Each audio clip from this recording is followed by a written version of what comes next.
So before I do anything, I have to talk about an embarrassing moment that I had with Ibarra on Sunday when I was watching this movie. Because I have to bring it up now because this was on the air live for everybody to see. And I'm gonna probably attempt to show it on camera. You're confessing it now. Yes, I'm gonna confess it right away. Here's I what was I gonna save it did. for the review. Here's what I did.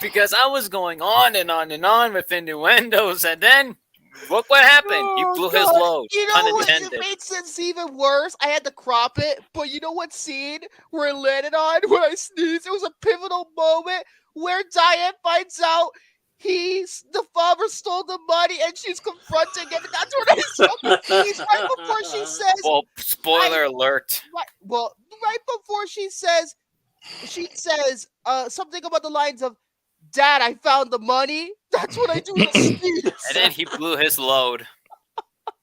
It was that long. Yeah, you saved that money for gold diggers.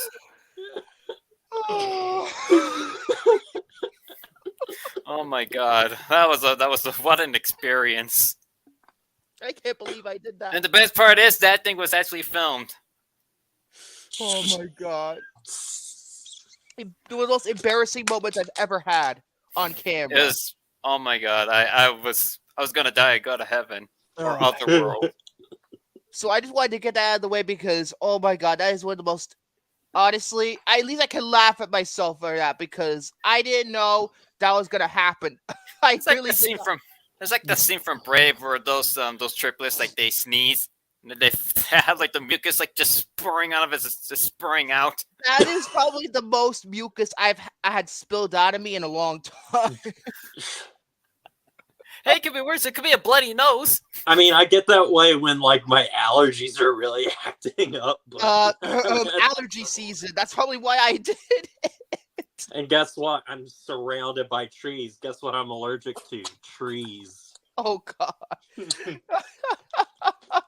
And grass. Oh god. But literally, that was probably one of the most embarrassing things I've ever had to happen to me. So yeah, I just need to start off with that because I knew I was gonna get a laugh out of people. I mean, oh my god. So I think William has some thoughts about Ibarra right now because he's coughing and looking at him. Ibarra, I need you to listen to me very carefully. I need you to listen to me very carefully. What? While I was out and doing all the shit that I need to do as a young adult, you have the audacity, you have the guts, and you have the antiquity to say that you may think that you're gonna file a divorce from me. I didn't say I want a divorce. I implied, to be fair, I was the one who implied that he might have cheated on you. It's like that scene from Dragon Ball. He is my boyfriend, but I can always find an upgrade. Oh god!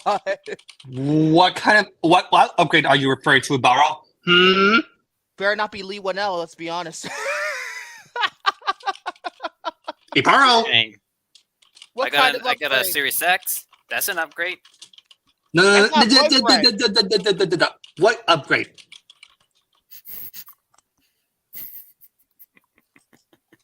So I have an upgrade with PS5. I have an upgrade. No. There you go. See, that's an upgrade. No. You have to be more specific than that. That's what I'm referring to. Come on. I was just. Who else am I gonna fall in love with even though I'm just gonna be all alone? Oh, here's the thing though about that.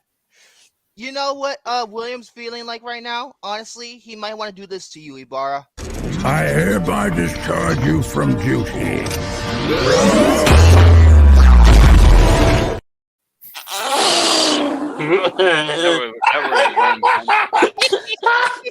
Sorry, Hunter. How many times have you played that the last couple of days? That movie's awful. Natalie Dorman, what were you doing? And you turned into like a freaking. That ending was ass. Have you seen it, Vic? No, but I know that guy from Chicago Fire's apparently in it. Yeah, he was in it. And where was she? Like that she was one of like 3 movies about the suicide forest that came out that year. Oh my god! I wish I would. Oh, in it. That's Writer's strike. here. I wish I committed suicide in that forest so that I don't have to see this movie. Ouch. That's a big oopsie. At least he's not Logan Paul. At least he's not Logan Paul and filming the actual shit. Okay. That's true. I know he's summer redeemed himself in WWE, but still, that's something I will never get over. Yeah, but Yeah. Ibarra's, speaking of redemption, can we be friends? Man, he's currently fucking with age over booking. I don't want a divorce. We don't have to end it like that. Can we be friends? Oh, friend zone, brother. Friend zone. At least there's. Imagine if this movie ended. You're with still my friend zone. wife. Oh wait, that wouldn't happen. That's bull. Okay. Guess There. make up. I wish That's I had the divorce court thing ready to go That's because it would buena. have been an episode of Divorce Court. Right? If No, I'll just scrap. I'll just scrap that divorce file, and I'm gonna still be with him. Oh. Speaking of which, William, you've been What? very naughty boy on Sunday afternoon. You've been very naughty, not because say anything. Although that was already pretty naughty to begin with. You were naughty because 24. I had to deal with this guy right here for 3 hours. What can you say? I'm not talking to you. I'm talking to Will. I'm talking about What? you didn't do your assignment. What can I say? I have a life. I have a life as like a freaking young adult. I yelled at him for the I yelled at Ibarra for the assignment last week, and I have to yell at William. How wonderful! Hey, I got a life, dude. I got a life. Well, then catch up before Friday, and we'll be fine. Because let's just not put it. Let's put it this way, Ibarra. No, ruin it for him. That last ending for the last episode we watched. Oh dear God, that's gonna be a tough one. Oh God, That was karma for me. Let's just say that. But yeah. So Speaking of which, can we go to bed now? no, we just started No. 10 minutes. Sleep. We started 10 minutes I'm tired. ago. I didn't have coffee. No. Coffee. It's already 8 o'clock. I have my Pepsi ready. I'm ready to go. It's like Ugh. 6:10 at my place. The sun is still Yeah. out. But yeah, Hunter, I used the Ironhide clip. You were gone, but I used it once already. because you know, if you were to skip to the beginning, Hunter, you wouldn't know what I'm talking about. But Anyways, guys, I'm here. it's going to be a great show. So let's start with topics. I'm going to go in random order. Jared, you go first. All right. Mo, Vic is a dumb, stupid hoe. All right, so what I've got here is just talking a little bit about the little movie that couldn't. That is Shazam, Fury of the Gods, and it's poor box office. Oh, I've my heard of God, it. Yeah. It is awful. Bomb. No, it's a big fat bomb. It's a humongous Oh, bomb. If wow. people think, Went if in people think, below- if people think let's see. Quantuminium did bad, No, Quantumania at least made its money No. back. This is not going No. to make its money back. Like, let's see, what was it? Okay, so what was it? The box office projection was already low for the movie, and it How was was like it before? 800 million. 800 million. That's like total. Or wait, no, 80 million. 80 million's not that bad. It's not that Like bad. that was Not too bad. the projection for it. and then it came in, and then now it's only made like $66.4 million out of a $125 million budget. And it only made like almost like $35 million on its Which opening is weekend here in depressing. America. You know what? And- That would Scream 6 could have beaten it easily. Like, it could have. the thing Yeah. is, I'm Mhm. surprised and also not surprised at the same time, because if you look at like the box office for the first film, it's solid. It made its budget back and everything, but you know, out of the other DC Here's the thing, though. That movies- came out around the same time, like April. It came out around Easter time. It was a perfect opportunity to release it then. Yeah, because like the first movie was only 100 million, box office 366 million. So not, Ooh. you know, It's not too bad. not Yeah. huge, Eh. but you know, it turned a profit, and Mhm. I mean, it it's could have been just- worse. Yeah. Obviously, Oh, there's a Trust lot me, of. that is going to be a humongous box office failure. Oh yeah. my god, it will be. I'm not going to be surprised either because Well, DC see- is in shit right now. They're in And- they're in complete shambles. And a lot Mhm. of like the problems and stuff stem from Shazam, obviously not being the biggest IP out of the DC movies that have come out and everything. Obviously, like the first movie did solid enough, but you know, it's not like a tentpole, you know, At the franchise same time, within DC. At the same time, however, I think it done better on TV. That's where it really made its money back, on TV Yeah. airings and streaming. And then you have to play into the fact of like, how did this happen? Well, for one, marketing, and Hey, son. even Zachary Levi has The stated, marketing and is even David ass. F. Sandberg had said they have The not marketing been is promoting. fucking horrible. It is horrible. The second And- trailer gives away the entire movie. Yes. I wasn't even Oh. aware there were trailers for that movie. I think it came out very late. No, I because don't the even first think I trailer saw was the tur- first trailer. I You know saw what's the really second bad? trailer in theaters. You know what's really bad? It's like Godzilla King of the Monsters. You want to know why? They released the first trailer a year before the movie even comes out. That's how you know something's wrong. When you come out with it 1 year before the movie. Yeah. Not Godzilla vs. Kong, Godzilla King of the Monsters. I already seen that. Yes, I did. But that came out around San Diego Comic-Con. And same But- thing happened with Shazam. There's And a it curse suck- for Warner at It San Diego sucks Comic-Con. too. Like I know that this is obviously 2 different years and stuff, but it was like there was such a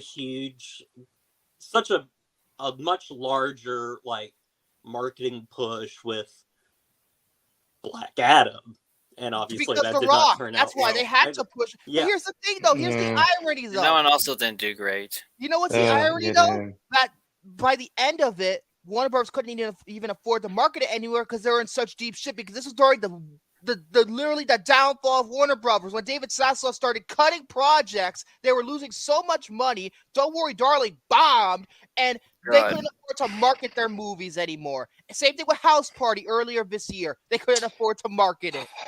Good God. And also it doesn't help that Shazam 2 hasn't been getting like the best reviews in the world. Like a lot of it is like Which very is weird mixed. because when I heard the early test screenings, many people loved it. They say it's better than the first. They're know, test right? screenings, I- and you know what happens? Even though successful test screenings can happen, sometimes it's called studio interference. I smell it on this movie. I kind of smell it.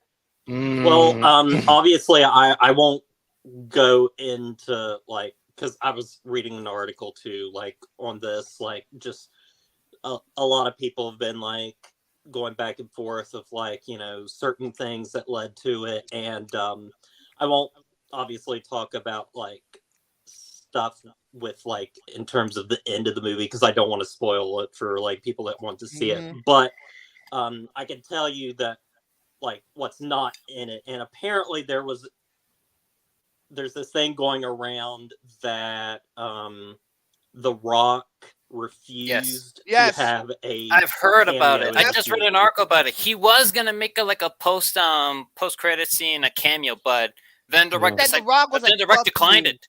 Because you want to know why? He wants to be all by himself. You know, that ego, that fucking ego that The Rock has. A big ego. He really does. Feels like, even though technically one, Shazam and Black Adam were under the same studio, New Line. New Line produces both. Number two, they're connected in the comics, apparently they're connected closely as well. So it's not just the New Line connection, it's a comics connection. But no, we're gonna Dwayne, I'm just gonna blow his own ego, and then I'm gonna put in Superman, even though the post-credit scene now is ultimately pointless and will amount to nothing because they fired Henry Cavill. I have this idea that Dwayne Johnson has not read a comic book. What? I didn't hear that. My internet went to shit. Repeat that again. I have this feeling that Dwayne Johnson has not read a comic book and just I wouldn't be surprised. He would be like, yeah, I'll be Black Adam and it will be the biggest thing ever.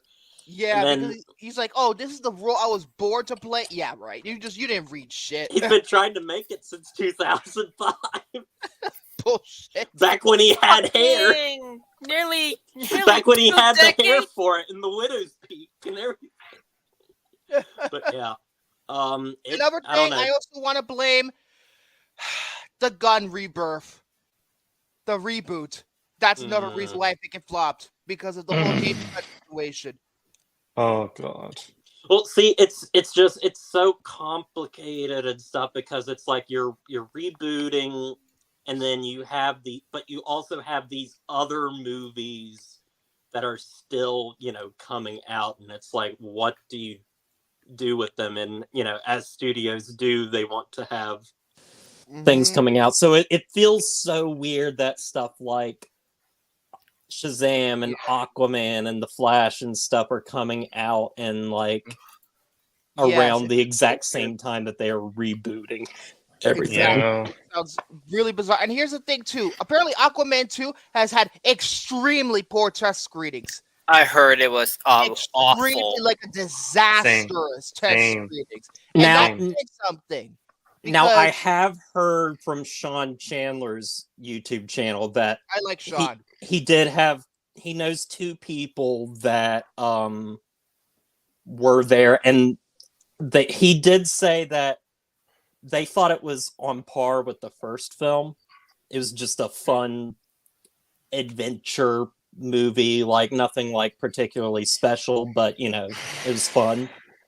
Maybe. But obviously that's two people, but also you have to think these people may have seen an earlier test screening before they started changing. Or what I think they did, maybe this is a possible idea, hear me out. They sabotaged the test screen because Amber Heard was in it. Just still in the final cut, we're gonna make it negative because of her. And fuck her, first of all, and second of all, hate watching. This is how fuck hate watching. Fuck that. I hate that shit. Hate that term so much. I hate it. I know somebody that does it, and I'm like, I can't. I don't get it. You're an idiot. I don't get it. I only get this because you don't have to. Then why are you doing it? Why is Velma potentially getting a second season? Hate watching. That's why. You did this to yourself, Buckles. Yeah, exactly. You did this to yourself. No. You have no one to blame but yourself. Exactly. It's like basically you're giving Warner the attention just to give him a second fucking season. Same thing with the Disney remakes. Stop hate watching them. If you're gonna watch them. That's it. It's very simple, guys. I ain't gonna. Thank you. That's exactly how the same derogatory bullshit. It's almost the exact same. It's almost the exact same shit. It is. Both terms are stupid. Both terms are awful. Some people only do that just for the sake of views. Thank you. I know. Absolutely. But yeah. Continue.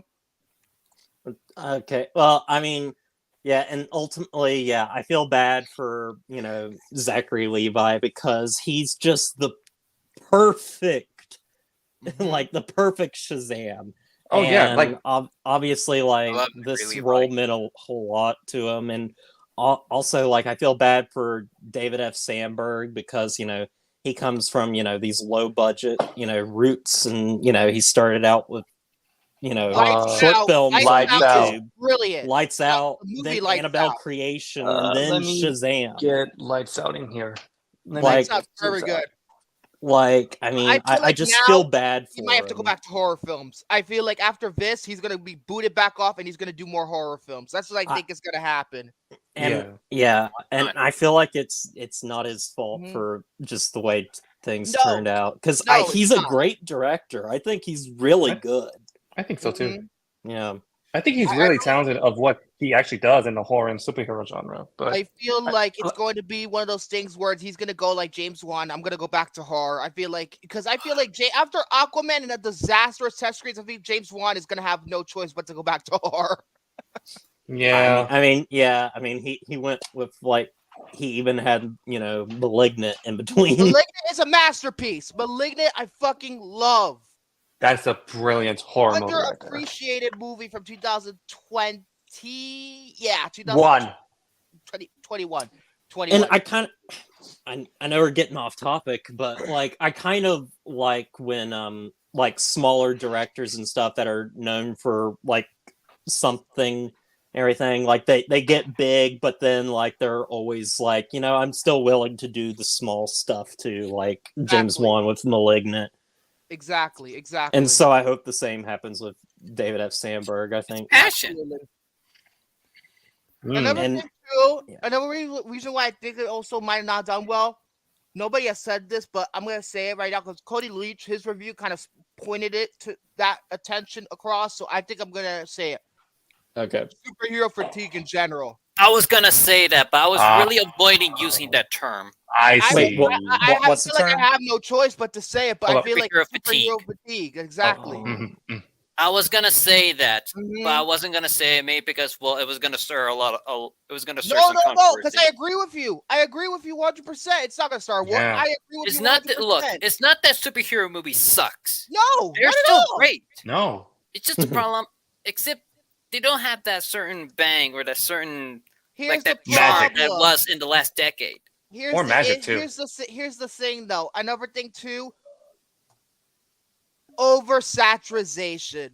It's oversaturated. They don't make any other movies except for superheroes that much. It's kind of here's an example of variety. That's slasher movies in the 80s and stuff. How you get your main ones and stuff, and then you have so many sequels, and then you have so many copycats and copycats of those copycats. And TV shows too.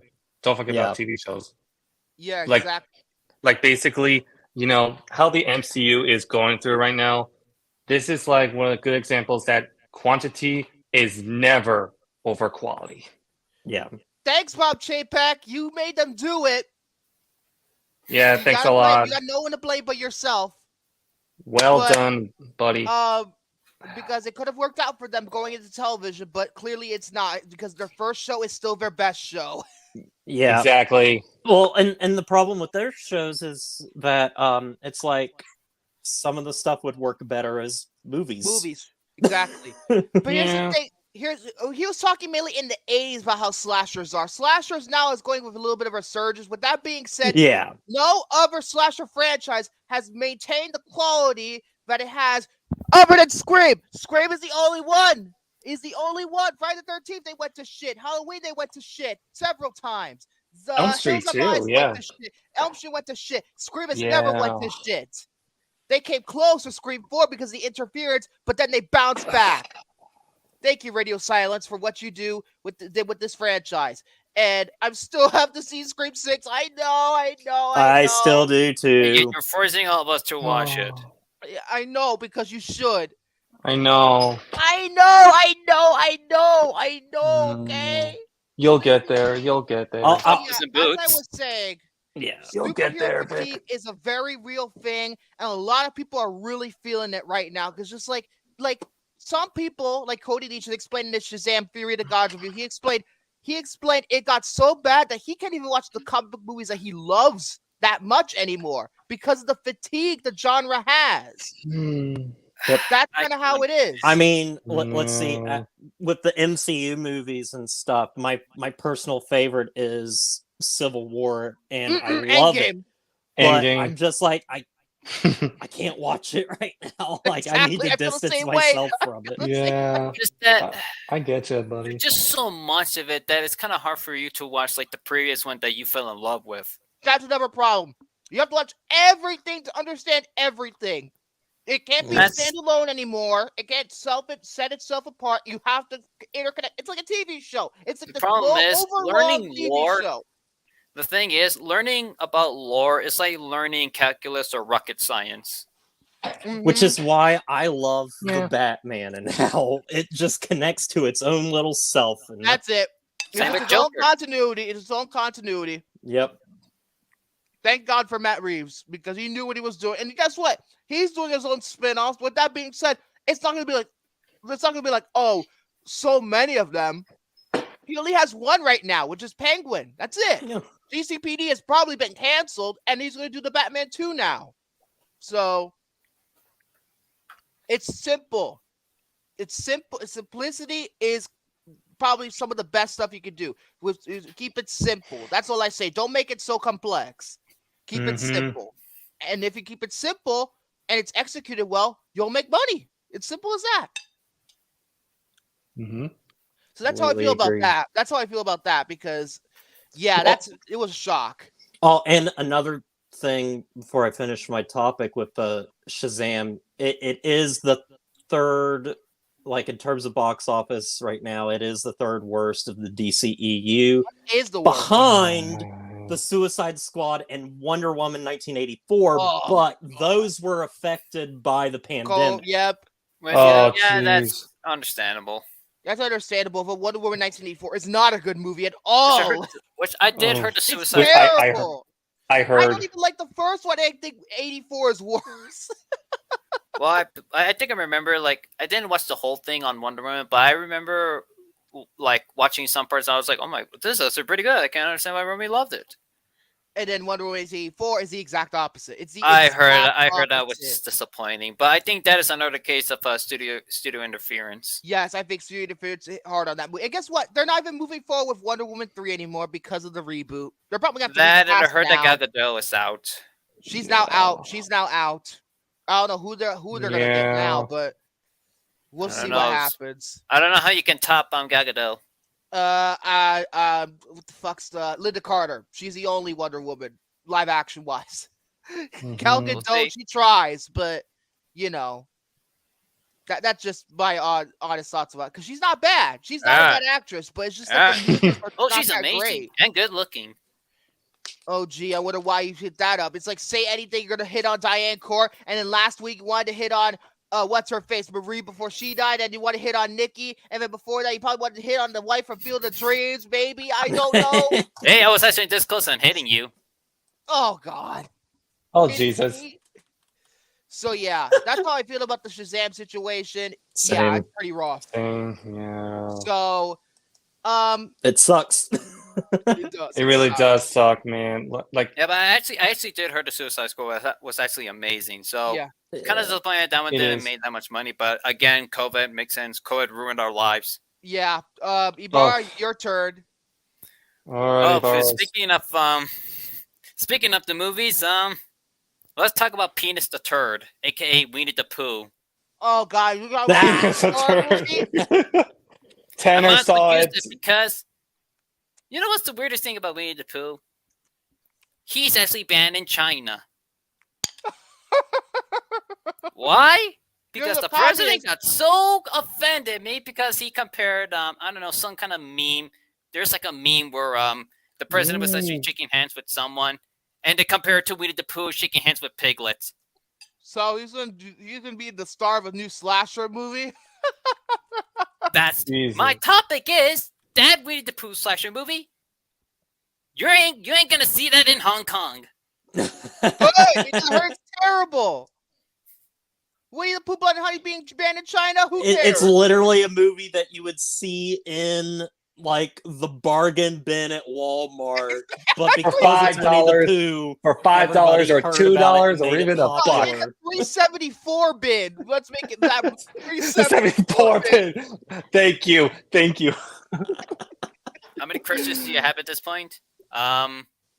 Two made it count. And I know Tanner. I don't know if he's in the chat. Oh, If he is, if you're watching, he did the honorable thing and watched Winnie the Pooh, Blood and Honey, and he hated it. It's his worst film of the year. oh, and Vic, if I wasn't there for Tanner, he would have probably walked out. The reason why the movie was made because of public domain. I remember Public Penny- domain. Here's the thing.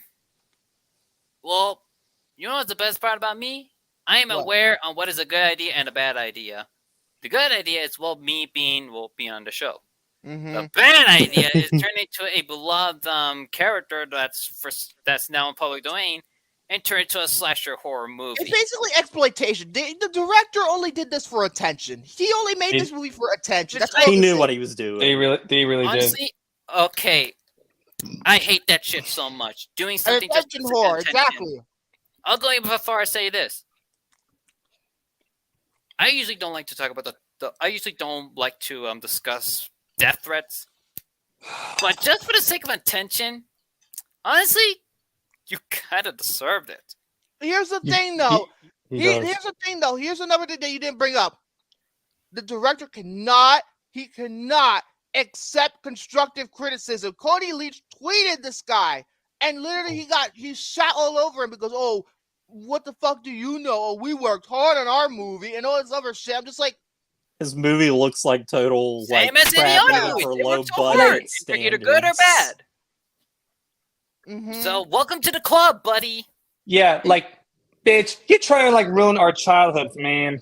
You Now you're- only now did it you're for really starting to attention. sound like you Chris know what you're Stuckman. doing. You sound like a fucking greedy businessman. This is not a director. This is a businessman who wants to make money exploiting characters we liked as kids. That's what it is. Yeah. Because why is he making an entire cinematic universe out of it? Why is he making Peter Pan? Why? is he making Bambi? So is Bambi's mom gonna eat the fucking It's gonna turn into a zombie. idiot? It's gonna I- be like I would Zombieland. hope so. Eat the man hunter? Fucking Peter Pan. Honestly, Next, that's Shrek is gonna probably a make his better own horror idea movie. than what he will come up with. God, enough already.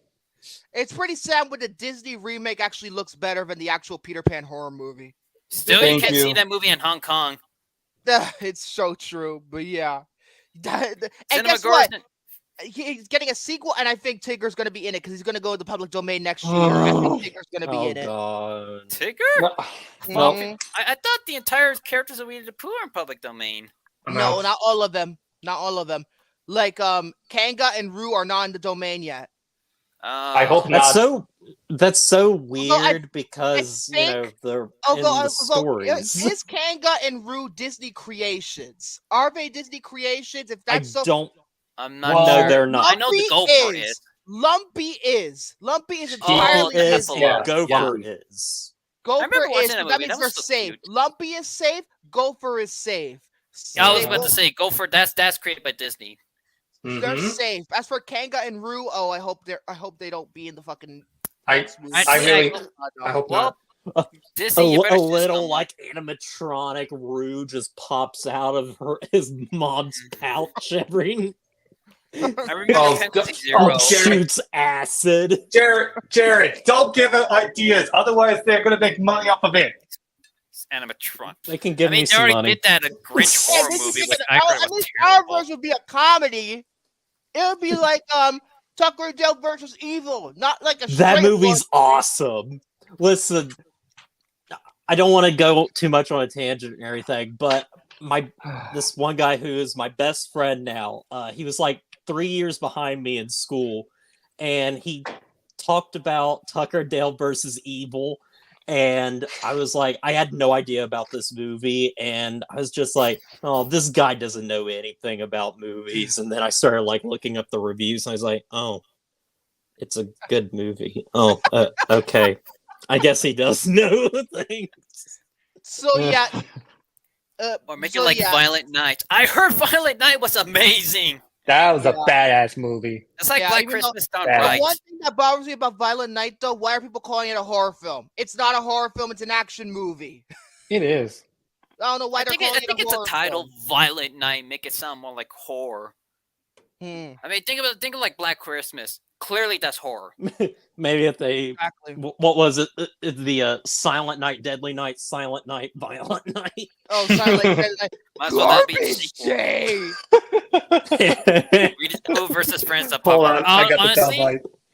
honestly, if we get to duke out the Winnie the Pooh characters, then me and Jordan we can finally do the fusion dance.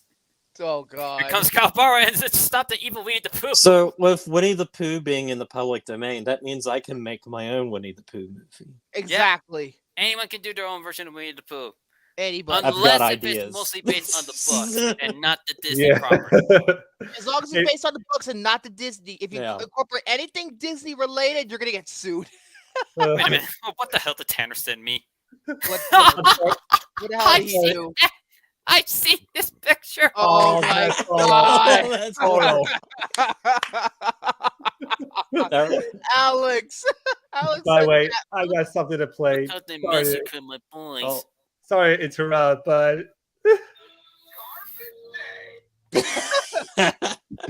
Honestly, Emma looks a hell of a lot better. But that's For some- I wouldn't be surprised they looked like that in a Winnie the Pooh Blood and Honey spin-off type thing. I wouldn't be surprised they looked like that. I wouldn't be surprised. Okay, Penweezy Zero actually did saw that movie, and he says it's bad, but it's actually enjoyably bad. No. Tanner said it was the worst film of the year. oh Oh, bullshit. no, well, Shotgun Wedding was until he saw that fucking movie. Shotgun. No. You saw Shotgun Wedding before Winnie the Pooh Blood and Honey. Shotgun no, Wedding I'm is talk- not good, but at least they tried compared to this movie. It looks like they didn't even try.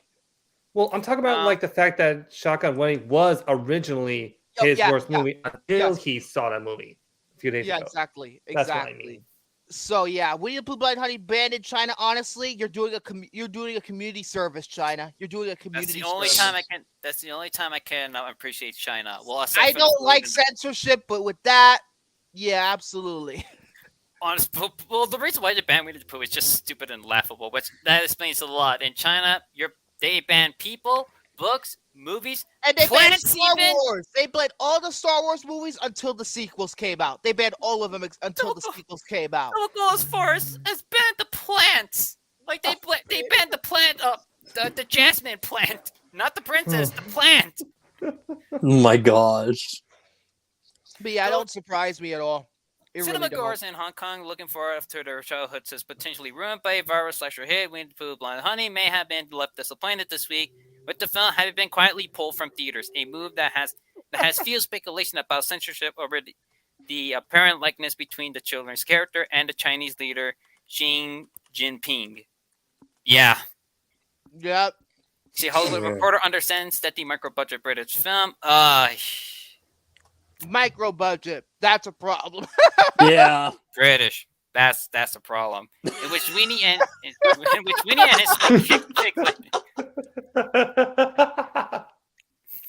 And you know what's sad? okay, that's reading the plot. I'm not even gonna read the plot. I refuse to see this movie. No. Yeah, you're I'm not- refusing you're to. not And you know gonna what's see- sad? It made a good amount of money. It made its budget back because of the fact the movie was so dirt cheap to produce, and you did it 2 nights and 100,000 and Originally, it was going gonna be like a 2-night 4 screening, million, but not 4 because- billion. Oh my god. 4 million.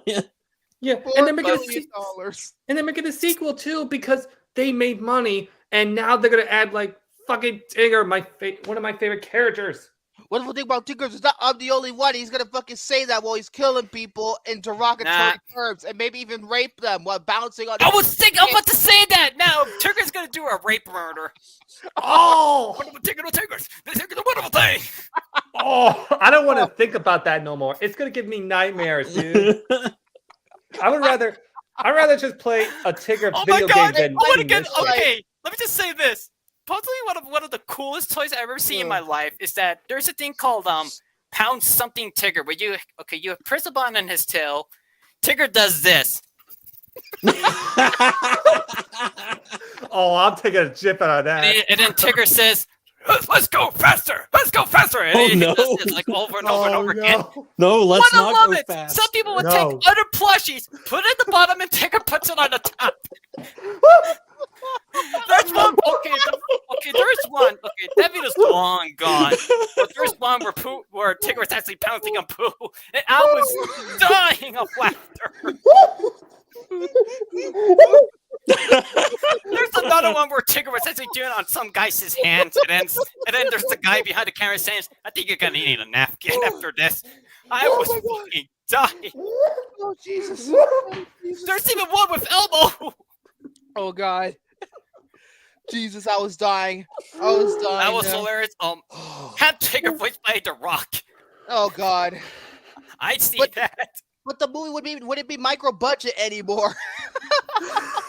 Why not? Why not? Why not? This movie made a lot of money, so they can double the budget. They're gonna double the fucking budget. They could. Oh, but- God. Okay, put it to five. Give it to 500,000. Maybe Put it they on can million. afford, million thousand. costumes that don't just look like men in, Oh my god. men in a pig mask They and look like a bear lumberjacks, mask. but in the suits. They look like Oh, yeah. lumberjacks. God, and I thought the Grinch one was looked terrible. Oh my God! I forgot I about don't that know movie. what is with like low budget filmmakers that are just like, yeah, let's exploiting. We're gonna exploit all this. We're gonna exploit that. It's God. just like And people say, "Oh, the Jim Carrey movie ruined my childhood." Fuck It's off like- with that shit. because Not like because you we have a could mean take one. these you can take these things that are in the public domain and like actually do the thing. something something with them other than what you're doing. Here's the thing: the Grinch is not a public domain. It's None not of the Dr. public Seuss domain. versions are Okay, public domain. okay. it's No, still no, no, under no. the So Dr. that's estate. why he's Wife just the was mean still alive. one. Okay. She would have not only kicked their ass, she not only would ban the movie, she would have kicked their fucking asses. Because the Cat in the Hat movie did so poorly. She said After no the Cat in more, the Hat, no after the more Cat in the live Hat, we all action. agreed. Enough with the live action Dr. Seuss movies. That's the thing in the I past. know. Should never happen again. And guess I what? know. They were like, "Fuck you. We're gonna make this cringe horror movie," and just basically. And they were this Oh, close to God. doing a sequel to the Cat in the Hat, which is based on the second book. Oh Jesus! And they even got the same actor who played Art the Clown from Terrifier to play the Grinch. That's true. Oh, Oh God. As a No Grinch, joke, Jared. as a guy who loves to do the Grinch voice, I was just gonna say this. That shit hurt me. It didn't Oh my necessarily terrify me, God. but hurt me. Oh my fuck. God! Oh, Hunter, don't give him any ideas. Hunter. God Don't damn it. give him any Okay, ideas. I remember watching this possibly one of the best modern SNL skits where The Rock plays Bambi and this really action-packed live action remake of Bambi. Oh my God! If only we get more of that SNL than the whole look what Trump did that. Long time ago. Shut the fuck up. People are still doing it, which Shut really the fuck hurts up. me. I don't care about your politics. That was 6 years ago. We're moving on. Here's the Today thing: some is people don't know now. how to move on. That's It's true. as if as if the word "moving on" is actually really personal. Exactly. Exactly. But guess what? Moving on to William. Actually, you know what? Actually, no. I'm actually gonna move on to myself because my topic. But I'll let you go last, William. But because I have a list, but it's not a Watch Mojo list. It's not. It's not What Culture. It's my own personal list, and it's in no particular It's order. comicbook.com. Oh, No, it's not comicbook.com. I Shut just it, wrote this. Ibarra. I wrote down a list for myself of my movie pet peeves. This could be anything that really grinds my gears. I gotta hear this. This is in no particular order. I'm gonna go first with this first one. Trailers for trailers. Yep. I hate that stunt. You ever see on social media where they put out a trailer for this new trailer that's gonna come out? They put the trailer out for the trailer. I'm just like, that That's is like, confusing. And they have little clips like right before the trailer starts too. Yeah. because you know why? That YouTube ad revenue. So you skip after 5 seconds and then you can skip the ad. That's why they do Fuck it. that! I just keep removing the video until I actually get no ads. But yeah, You just get rid of ads. I'm just gonna be honest. I hate ads. Same. it's Google. They're always corporate. It's Oh, never not gonna as bad as happen. Pluto or This is Tubi. why I have YouTube Premium. YouTube Premium's the best. You know what No, really but- grinds my gears? Peter Griffin. I knew this was gonna happen. Hey, But yeah, Peter Griffin trailers here. for the You wanna really trailers grind cover my the gears? shit out of me. The most recent example that I could think of where this happened when was the last time I saw this happen with a trailer for a trailer? Teenage Mutant Ninja Turtles Mutant Mayhem. They showed a trailer for the trailer during the Kids' Choice Awards last couple of weeks ago. And they did a trailer for the trailer, which came out 2 days later. I'm just like, that's lazy. It's lazy. Just show the trailer. Just put the trailer and that's it. Yeah, just show me the footage. Just give me what I want to see. I remember Puss in Boots did the exact same thing. Like they say the teaser trailer is going to be coming out in next week, but apparently DreamWorks decide to do put in 8 different clips of Puss, like all the deaths that Puss did. So I was like, can we just see the actual trailer? Why do I have to wait a week? Give me 1 second. Just give me the trailer. I'll be right back. Exactly. It's like a trailer for the trailer. It's pretty. It's like the last time I remember where a studio didn't do that was luckily Paramount with Scream 6. They were confident in their movie to not put out a trailer before the trailer. They're just gonna put the trailer out there for everybody to see, and that's it. I don't think Sonic did that. I don't think Top Gun did that. Paramount's quite good at not doing that. Paramount usually doesn't do that, and thank God, because Warner does it. I think Universal is really notorious for doing that, putting out a trailer before the trailer, because they did this for Megan, I believe. They did the exact same thing with Megan, and Megan's not a good movie to begin with, but they were putting out a trailer before the trailer. Just come on, give me a break. But yeah, that really bothers the shit out of me. So the next one is also what happened now? What did he send you? Who said you what? What the Oh God! Oh God! It looks like Gohan, and then with the Mario shoots and the hat. Oh God! Speaking of Mario hats, but Lionsgate does it too. Which is why I hate Lionsgate. Well, Lionsgate fucking sucks these days. They suck. They make movies that bomb drastically. Other than John Wick Chapter 4, which will make money, every single movie that Lionsgate's released in the past 2 years have bombed. And then probably the new Hunger Games will do all right too. I don't know, because I feel like, why do we need to make another Hunger Games movie? And it's considered, I know it's based on a novel that's supposed to be a prequel. At the same time, why do we need this? I always look to myself, why do we need an origin story for President Snow? Why do we need an origin story for him? I'm not sure if Jennifer Lawrence is going to be coming back. No, because to save her career after Mother, which I highly doubt that. She's not in it because it takes place multiple years before the Hunger Games. This next movie, it takes place way before. So yeah, and that No Hard Feelings that she's in, it's coming out over the summer. It looks horrible. It's basically about her trying to fuck a teenage boy. She was hired to fuck a teenage boy who can't get laid or whatever. It's stupid. It's like a typical R-rated comedy. Is she like 29 or something? Over the age of 30. Yeah. Yep, I'm done with cinemas. Hey, I could say she looked hot in the trailer. Oh, Jesus. I don't condone pedophilia. I don't either. But I think he's supposed to be 19, so. Oh, just like that doesn't help too much, but you know what? No, Lloyd got better than that. He got Diane Court, motherfucker. She was shagged by a British chick. Lucky guy. But anyway, as I was saying, the next point that I'm gonna make is for another trope involving trailers. Speaking of Shazam, trailers that give away major plot elements and or spoilers. AKA trailers nowadays. They just reveal the entire thing. Exactly. It was pretty much serving no point of seeing the movie. I don't know why, but another DC movie came to mind. Batman versus Superman. Yeah, it reveals almost the entire movie. The entire last act.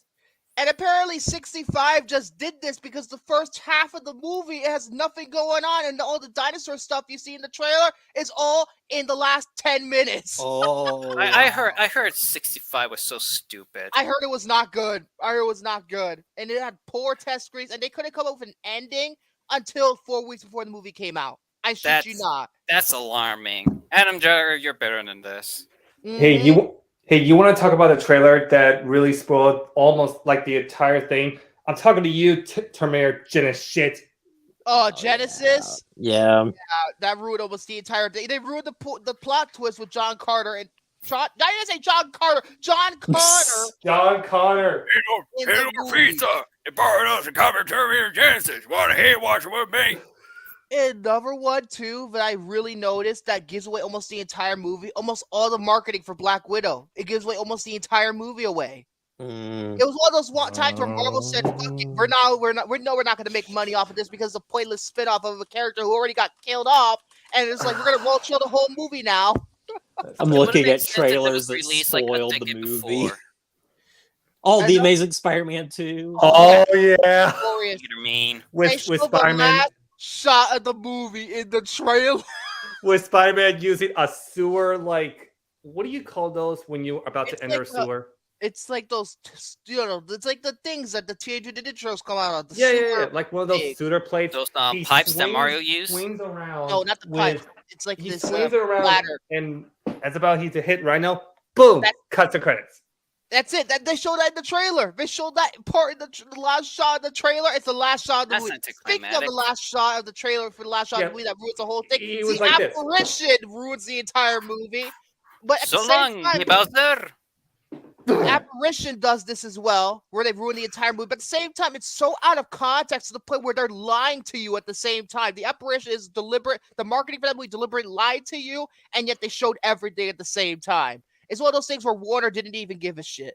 And the tagline too. Terminator Salvation. I forgot about that. Oh, that's right. Because they revealed that he's same man. Exactly. These Terminator trailers just and Terminator Dark Fate, the second trailer. I bet you that ruined almost the entire thing. Obviously, like trailers have changed a lot. Like in like even like from the 90s to the 2000s and stuff, and like back then when trailers just spoiled the whole movie. Like apparently even Terminator 2, the trailer spoils stuff. Yeah. Honestly, if you watch for the 1978 movie, or 79 movie, The Deer Hunter. Yeah. That trailer, obviously it's in the 70s, but like it shows every beat of that movie. Do not watch that trailer, and then it just keeps showing like on the screen, The Deer Hunter. And then it'll show a clip, The Deer Hunter. Yeah. Show a clip, The Deer Hunter. like why couldn't trailers be like, Alien, Well, Aliens, for that matter. Aliens is a better example in terms of the trailers, because they didn't really give away too much, I don't think. There should be a law. Alien didn't give too much. They did either. show the Xenomorph Queen, but I think that's cool to have her in the trailer. Here's the thing. I think it was also thing too is that it's completely out of context. They don't, because I think they showed the face of it, but not the entire body. So you're not even sure what that thing is. Like, it's like if I can tell in your trailer, like I watch the trailer and I'm like, I can tell, I'm like, oh, that's the third act of the movie, then that's a problem. It's a sewer grate. It was a sewer grate that you were thinking of. Thank you, Hunter. I was thinking of a sewer grate, but like different, Well, obviously it's based off of a book that people have seen, but yeah, I forgot about this.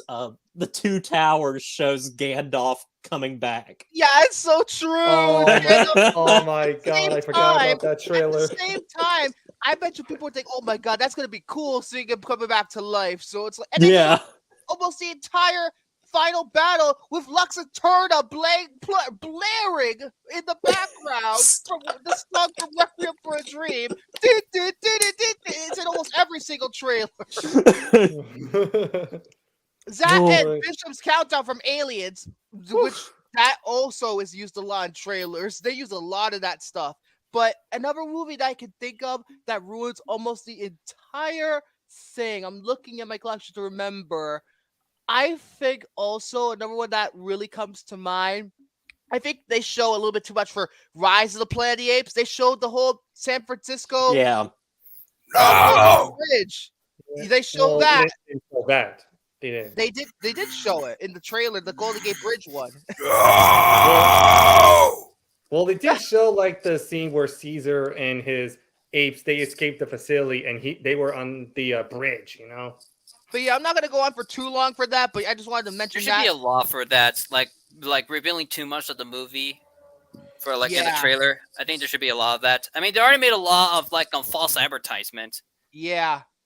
Yeah, absolutely. Number, this is not number. Why am I saying a number? But the next one I want to talk about is naming a new movie based on a long dormant franchise after the name of the first movie. Oh. Halloween did this. Yeah, My they did. beloved Even your favorite Five movie did of this. last year. Even they did it, but they corrected it for 6.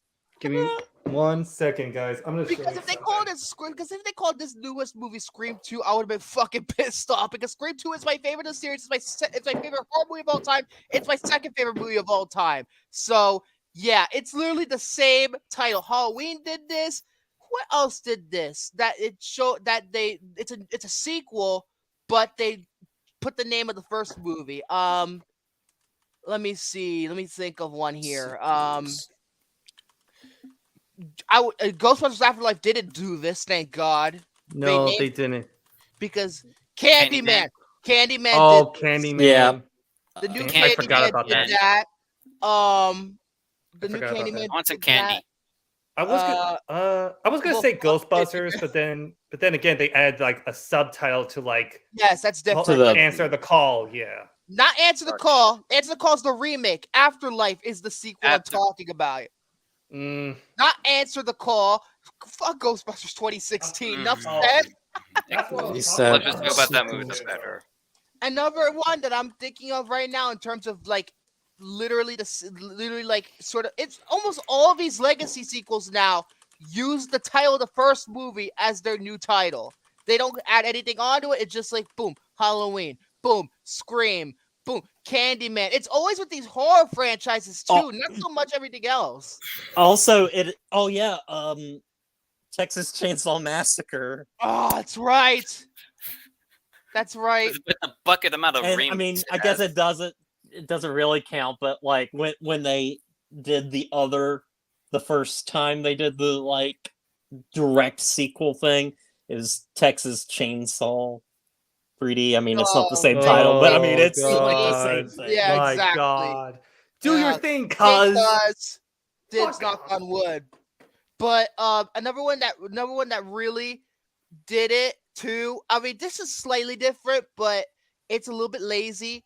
Speaking of Chuck Jose, about the Tyler, actually not Chuck Jose, Tyler, about the Predator franchise. Why is the third movie called Predators? That's kind of lazy. Yeah. I mean, Predators I mean, was then again, fine. Aliens was the same thing, but the same thing. It rung better.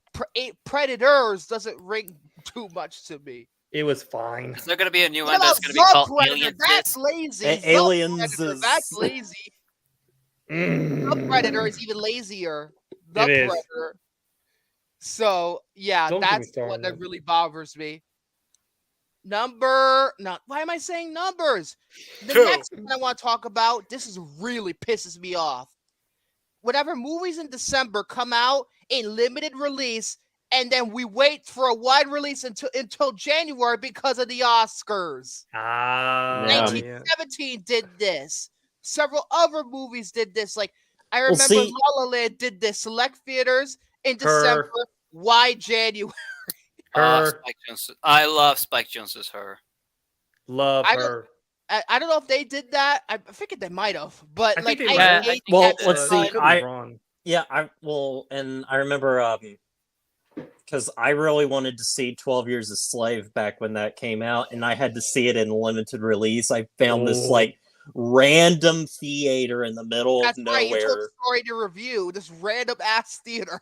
Yeah, Wow. and then obviously I should have known better and known that it would be nominated for Best Picture, Oh my and then God. obviously it was everywhere for a little. Oh yeah. Exactly.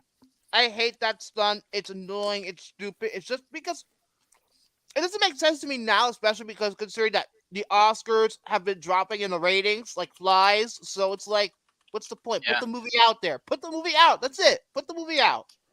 If Which I'm, nobody cares I'm about the Oscars anymore. I'm not neither. completely sure, but I think yes, one of the first movies to do that and it started that push and everything for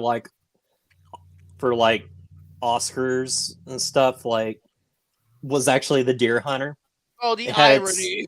it had its premiere in December, but then it didn't have a wide release until February of the following year. That's a long. The Fablemans did this too, but here's the thing though about the Fablemans: the wide release and limited release was only about a 2 or 3 week difference. That's it. That was a little bit smaller. So yeah, that's completely different. It was in the same month. It was in the same month. Early November for limited, and then it came out around Thanksgiving wide. So it's not that bad. It's not that bad compared to December until January or February. That is when it gets really drastic. So yeah, that's what I hate. I hate that. I hate that stunt. Why am I saying? Keep on saying that. Stop saying numbers. Stop saying the numbers. Stop. The next one I want to talk about is 20. stupid characters, especially in horror and thriller films. 59. Oh, I hate that so much. Very reason, because of the I hate it. stupid characters that are only there to die. That's it. That same thing, Shape of Water. It came out wide January. That's another one. It came out wide January, and I wanted to see it in December, but no, wide January. But as I was saying, horror films are notorious for having stupid characters just where to die. Especially in the 80s, that was just any victim of Jason Voorhees, you were practically fucking stupid. Yeah. You were brain dead, except for the Hey. final girl and the potential love interest. Not stupid. No, that's all. I'm not talking to you. We're I'm not talking about referring to Jason. you, Ibarra. No. We're not. And then Scream made fun of this for obvious reasons, and they're more memorable than all these other characters in all Both these the other black guy crappy first movies. in every horror movie. That's why I really like that commercial that shows when you're waiting for the movie to start and stuff of the people that run inside the barn. Geico. And, let's hide It's a inside this Geico. creepy barn. It's the Geico commercial. That was funny. Geico. That was a funny commercial. I love it. But yeah, and Fucking then Geico. in the early 2000s they brought this trope back even worse. So it's like their typical 2000s. Oh my god, this Valley Girl type shit. Especially the most notorious example of these stupid characters in the early 2000s is one of my least favorite horror films of all time. Freddy versus Jason. Almost every single character, minus Gib, I hated. They were all stupid to me. They were all garbage, especially that motherfucker who was trying to be basically Jay from the View Askew universe. He was basically trying to be Jay. He was a stoner. He had the fucking hat on. There was no Silent Bob type figure for him. It's just Jay, a ripoff of Jay. It's just like, shut up, please. So yeah, I hate Freddy that versus so Jason. much. And Freddy vs. Jason could go fuck itself. I hate that movie so much. Got your nose. Oh my god! But another I'm one, sorry. another one that I hate, another trope that I really Number 4. No. Jump scares. Speaking of horror films, jump scares. I hate that shit so much. Oh, It's jump never scares scary. can't If be you're gonna annoying. have a jump scare, let there be something scary. Exactly. Sick of it. Fucking Five Nights at Freddy's. Especially false jump scares. False jump Ugh. scares. That's the ones that really That's get to me. that's the I difference there. hate those. Oh, I never False liked jump scares. I bother always me. hated jump scares. Yes, Well, I Fucking, admit. I always Five Nights at Freddy's, one of the most overrated game franchises ever. As I admit, jump scares do get me easily, but at the same time, they just annoy me. It's a stupid trope. It's just like Jump scares get David easily. Oh God. See, that's the only time that I can actually give it a pass. That's the only Sorry, time that actually David. make jump scares watchable. Oh, Anyway, God. as I was saying, the number ones that really bother me, is just like the reason why jump scares are so, the way they are is oftentimes the music and or sound effects. That's Yeah. what's scaring the audience, not the That's a visual, but cliche. sound effect. Yeah. The score and or sound effects. Insidious. Oh my God, that is notorious for just basically doing the jump scares with the music. That's really notorious for that Horror one. movie nowadays are just jump scares galore. But yeah, next one. Oh This yeah, is the scary for- maze games. Those weren't the ones that started it The all. one with the SNL peeing his pants. That's the only Oh, funny God. one with SNL where he pees his pants. Why? Why did you do that? That was for the SNL one. But another one I'm gonna talk about. Number This is more 4. of a personal preference. You can agree to disagree with me, but ambiguity. I've talked about it many times on this show. I hate ambiguity, especially if it's an ambiguous ending. I really hate it. Can't you just go the extra mile and try to at least show me what's going on instead of making it mysterious? Because I'm deep and metaphorical that way. It just doesn't come off to me as interesting. Yeah, I can see For that. me, it just depends upon like the movie that it is. But yeah, It's very like, rare when it works for me. It's very Oh, very this rare movie when changed it me works. life. You need to Sure, see this yeah. movie. Well, Jared, Next it's also one. kind of depends on the execution. yeah. Next one, what I like to call the fuck you ending. The fuck you ending is a terminology I created is for any movie that really just drops the ball at you in the last second. I used to think Saw did this, but when I saw Saw's 1, 2, and 3, I'm like, okay, I can understand where they're coming from. Maybe the rest of them are fuck you endings, but I haven't gotten that far. I haven't seen Saw's 4 through where are they on 9 now? Almost soon to be 10. I've Wait, seen all of them I mean, the except Chris for Rock movie. Spiral. you talk about this? Yeah. Yeah. I love the me first, Saul. but here's the thing, though. I don't think I'm gonna say Saw 3 should have been the last. Trilogy. It should have Yes, been trilogy. because really they should. killed off Jigsaw at the end of the 3rd movie. So what's the point of continuing? What really And- is the point? And what Amanda's dead by end of it too. So it's like, really, what is the point? And what's the point of like each Saw series installment has slowly keep went into retconning Well, 12. and shit then too. the villain that How is ends up it? being in the next 4, like, because last year I think I rewatched all the Saw movies and stuff, and I'm just like, this guy is the worst person Oh. ever to be like the face of this franchise. Oh. Hoffman, I heard his name is Yes, Hoffman. Hoffman is a horrible antagonist. Hoffman. Hoffman. Yeah. Hoffman. But yeah, as I was, yeah. Oh, I thought that was Will Smith. But no, I'll that's give you Chris a- Rock. I'll give you a fuck you ending that I really did not like. Upgrade. That movie, the ending doesn't make any fucking sense to me whatsoever. It really does not make any sense. And it's just like a complete fuck you. It's just like the whole movie. Speaking of was pointless. upgrade, But the another fuck you ending too, another one I really don't like. It's gonna be controversial, but I think I've said it before on this show. No Country for Old Men. First 90 minutes are great. The last half hour, garbage. That's why I can't really see myself watching No Country for Old Men again, and I don't really understand why it won Best Picture. But again, 2007 was a fucking terrible year for movies. It really was, yeah. So Speed of Main 3, Pirates 3 at World's End, Shrunky Deterred, yeah. And Breast as well. Yeah. not anything good. else? Speaking of fuck you endings, oftentimes I really don't like. Most of the time, this doesn't work for me. Twist endings. Especially on M. Night Shyamalan's part. I hate plot twists. I hate plot twists so much. M. Night Shyamalan, you know why Knock at the Cabin was so good? First of all, it didn't even have a twist ending. It ended properly. Second, it was back to basics for him, and it felt like a simpler... Plot twist, they live in a cabin. But then, The end. but then after Sixth Sense, he wanted to keep topping himself. Signs was the only one before his downfall that didn't have a twist ending. But then The Village, Lady in the Water has one of the most garbage twists. I don't know if I can even call that twist ending. It's Lady in the terrible Water. regardless. The Happening. They can't prevent the fucking plants from taking over the world. That's the ending of that movie. The Last Airbender. We get fucking Azula there. The sequel bait the audience. After Earth, I don't know how that ends. The Visit. Oh, they're evil, and it's all. Fuck They The were always. Visit. And then I Split. remember. It's Now just you a mention sequel it. to Unbreakable, and then Glass. There's a fucking. The Glass is the worst twist ending of them all.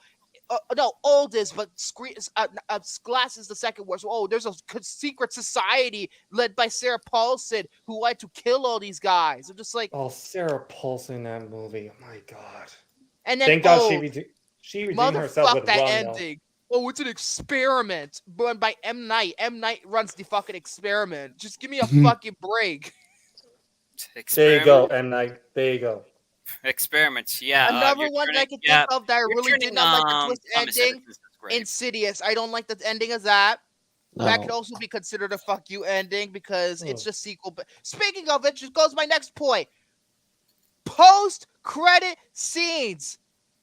I don't mind post-credit scenes, but the ones that have sequel bait in them, looking at you, MCU, looking at you, DCEU, looking at you on every single superhero franchise.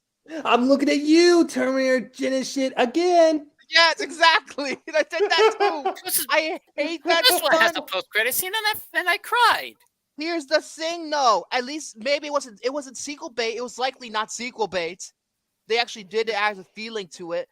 Sequel bait. Well, I mean, true. I mean, it hints it out that Shrek 5 is happening, but it's not going to be like Shrek Returns and Avengers Endgame. Exactly. It's like direct. Oh, we're gonna show the new villain for the next movie. The end. The problem is like with like post-credit scenes and stuff. They should be like nice little like things like just something fun for somebody that just happened to stay in the theater the whole time. Like I think of the first post-credit scene I ever watched was at the end of At World's End, Pirates of the Caribbean, at the very end. Like I don't know, it was just kind of something another one little that I can special. think of, not the mid-credit scene for the Avengers, but the post-credit scene where they're eating shawarma. That's how you do it. Oh my God. There's also a fun it's the only one that has it, but Chamber of Secrets has a post-credit That's right, scene. because Kenneth Branagh's character got Wait, arrested. it did? Yes, it has a post-credit scene. Wow.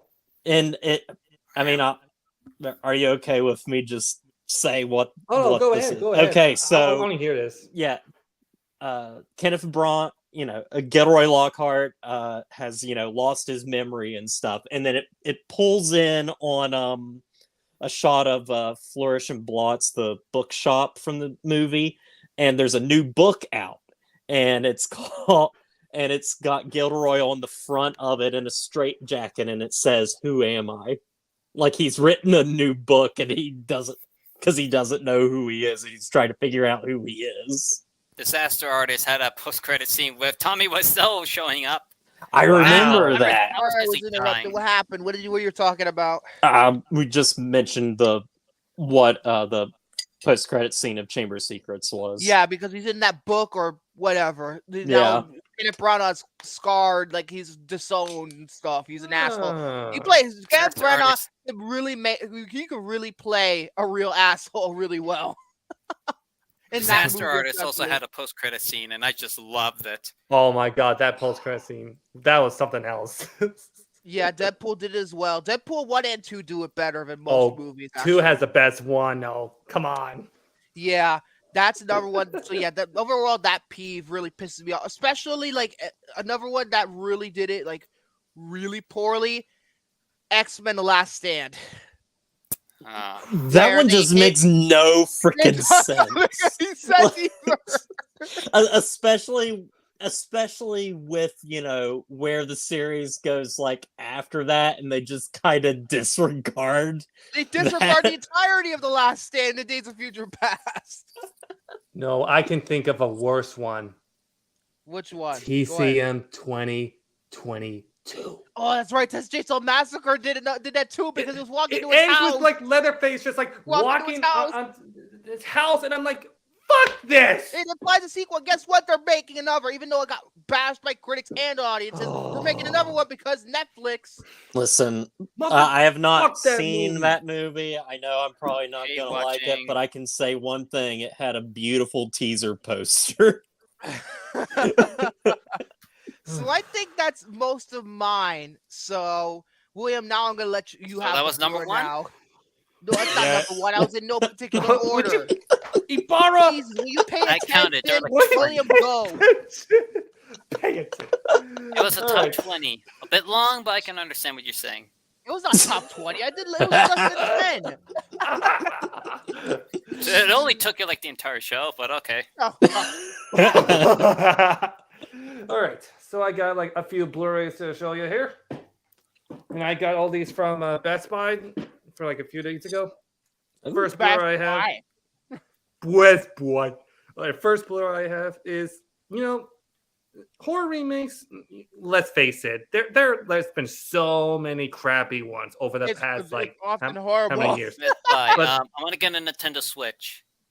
But me for a this Nintendo one- Switch. For this one, I think this one is like really underappreciated. Fright Night. I haven't seen the remake. I've seen the original, but I haven't seen the remake. I need to see it because Colin Farrell. Oh, hey, Oh, yeah, look, that's right, Colin Farrell. look, Yeah, he's Colin talking to Farrell. you. Yeah. Jerry. And Anton he's Yelchin. talking to Anton you. Yelchin's in the movie too. It's Anton God Yelchin. bless that. That's right. That's right. Chekhov. Yeah, but I Good thought old this was Chekhov. actually a really solid remake, but it quite doesn't top the original 80s movie for Isn't sure. the chick from Black Christmas in this movie too? The lead in the fucking horrible remake, the 2019 one. Isn't she in this movie? Hmm. Is it Imogen Poots in this movie? Isn't she in it, or is it somebody else? I believe so, yeah. I'm just like looking at the Tony Collette is in this Yes, movie. Tony too. Collette's in the movie too. That's Oh. right. I know that Better for than sure. Hereditary. And David Tennant, I believe. I thought we were not supposed David to mention that Tennant, the name. doctor. I believe so. I believe Tenth so, yeah. Doctor. Yeah. David Yeah. Tennant. I think he plays in the what's his Then we're name? not The supposed Roddy to mention the McDowell D role. I name. think. Don't quote me on that.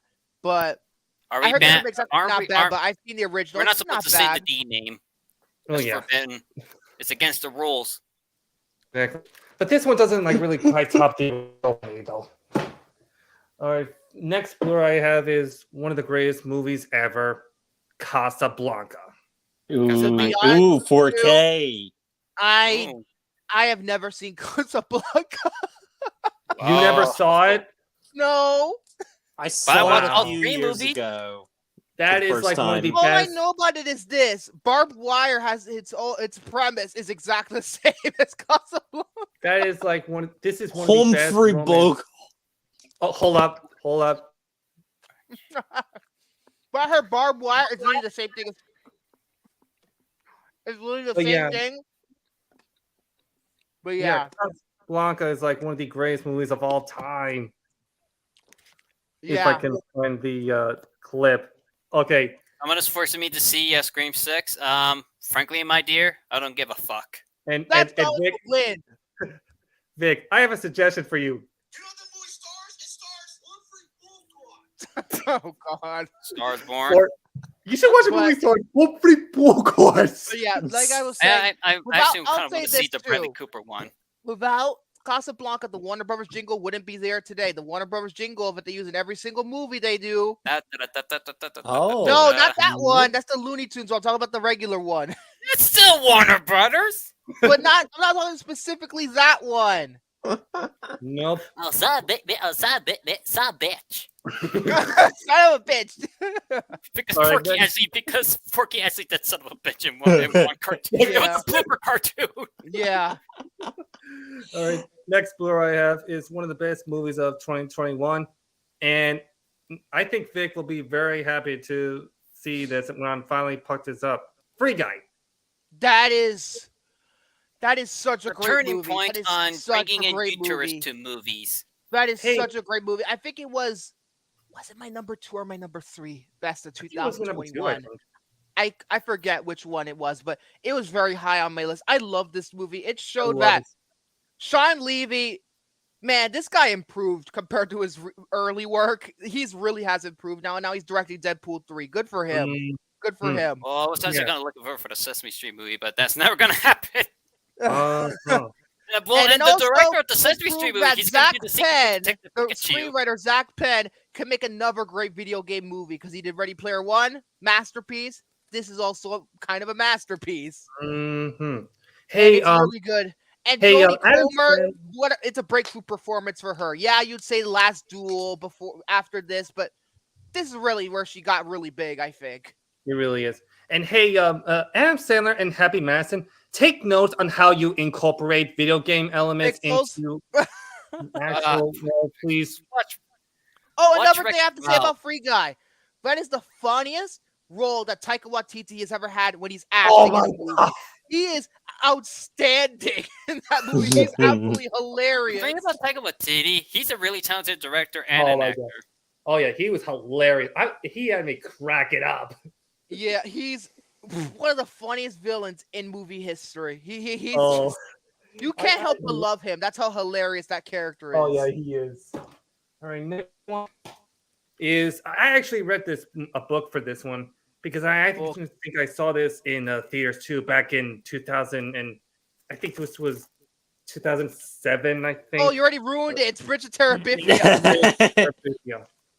Yeah, I Here's the thing, I don't know remember how I to had read. the DVD, but I never even watched it, so I can't say anything. Yeah, I remember I know reading the book Visto. and watching the movie. I remember this though. The marketing campaign for that movie is fucking misleading. They made it look like a fucking gritty action movie.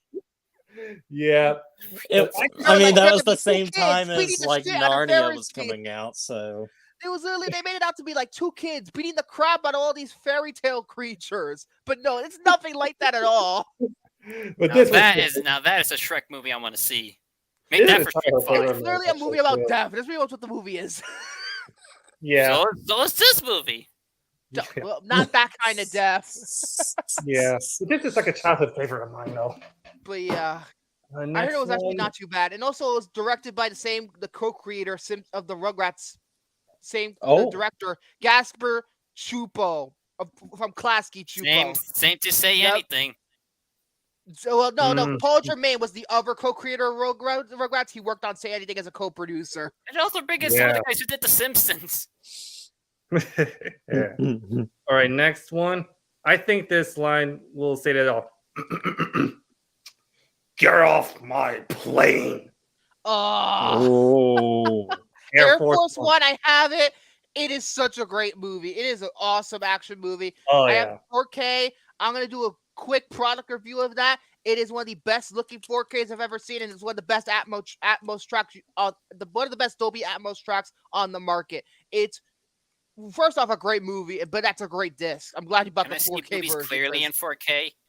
Of course, Yay! Look, it's not new. Technically, it's just a steel book. It's the same 4K disc from 2017. It's a new 4K. I want to say. I want to see boobies clear. But there's no boobies in Air Force One. There's no boobies in that movie because they're There being isn't. taken hostage by a plane. Well, there's no time for that. Well then take off your shirt. No, there's no shirtless guys in that movie either. There's about I'm the not president taking my shirt trying off, to man. Take back his own plane. Gary Oldman is really the villain, and he's fantastic in that movie. Oh yeah, he played like a very memorable villain in that too. Yeah, I one of agree. his He's most such a memorable great roles, actor. I think. Yeah, he Yeah, also has absolutely. played a lot of memorable villain roles too over like the Yeah, many- although Sirius Black is not a villain, guys. No, nope. he isn't. You're a villain to me. You think he's a villain, but Hey. he's not. Sirius Black is actually a nice guy. Hey, No, I mean I was taking it as a He did talk compliment. very sinister in his like first scene though, but you know he right. He's he's a trying to good guy. distinguish himself. He's trying to disguise himself. He's like, no, Obi-Wan will die tonight. I'm in disguise. Hold on, Because- I gotta go put this in the chart. You been one in it. All right. Next Blu-ray I have is Legs. one of the best movies of 2016, and this was like during the time when animation was like really at its peak. Kubo and Two Strings. Okay. What's next, there? What's Kubo next? and Two Kubo. Strings. Kubo. Oh, yep, Kubo. Yeah, one of the best animated. This is the best animated feature of 2016. Yeah, it's better than Zootopia. I said it. Well, hey. I love I that mean, movie. each one of them are great in their own ways. And I have too. the Blu-ray. I'm not sure if that's the 4K or not, but I have the Blu-ray from Shout It is- Factory. Yeah, it is a 4K. Yeah, Ooh. it's a beautiful movie. It's a beautiful, beautiful movie. It's Leica's best movie. It is Leica's yeah. best movie by far. Oh yeah. And funny, I got a little story. So when I was over at the Best Buy, there were like around, I want to say 3 movies I could have picked. This one, Coraline, or Norman. And they're both all in their steelbook forms. Ooh. And I thought to myself, you know what? I should probably get the movie that I haven't seen since when I saw it in theaters. Same thing here. I bought the Blu-ray, but I haven't seen it since it's in 2016. I Get was all the 3 only. movies. I was one of the few people who saw that movie in theaters. One of the few people, Oh, yeah. and it was an experience. Let's just put it that way, because actually Yeah. it was really great on the big screen. Oh yeah, Kubo and Two Strings. It's like the Legend of Zelda movie. I think we'll never get. I'd say it's a little bit different. And Travis Knight, he's one of those filmmakers that doesn't get any attention. I love his work.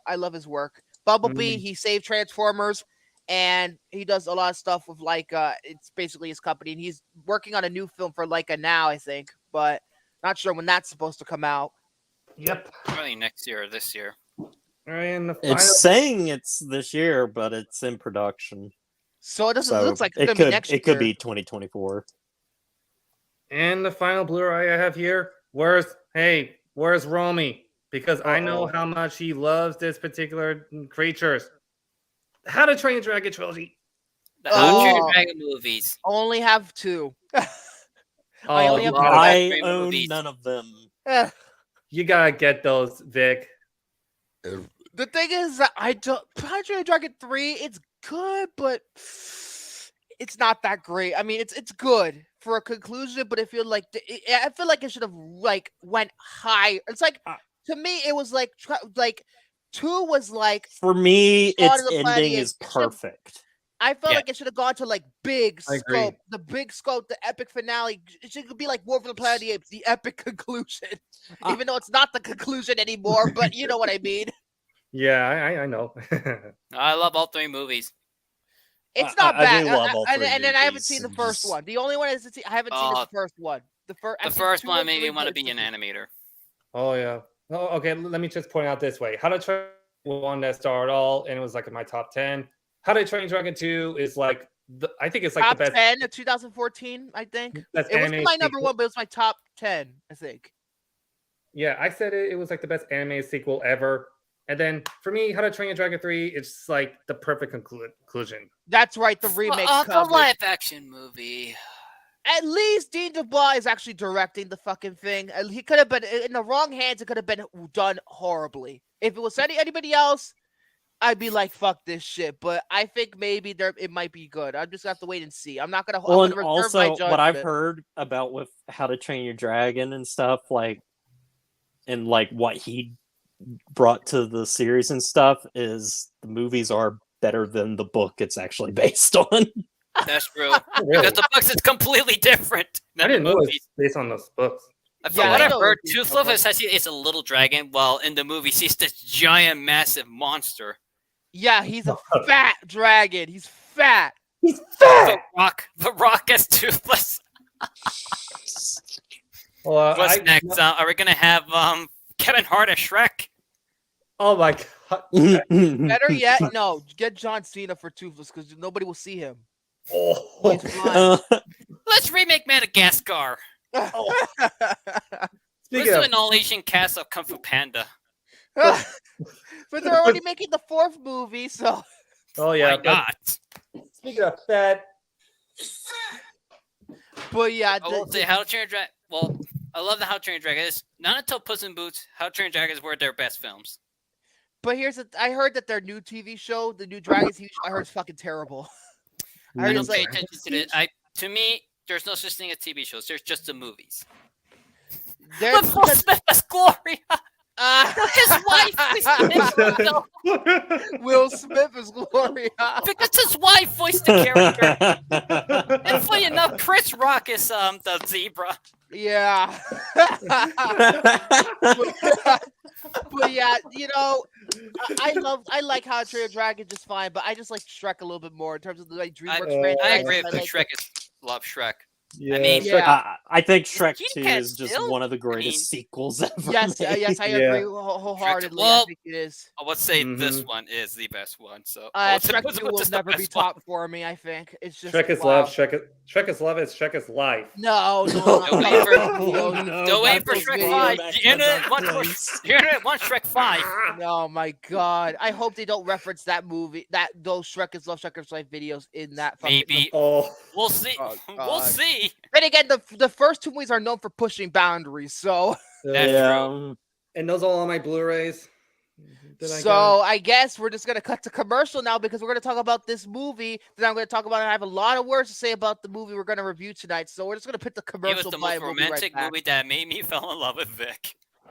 Shut the fuck up. We'll be right back. Can you say, that's right, what do you want from me? Can you say, that's that, now what do you want from me? I get the feeling we're on to something, I say jump and you start jumping.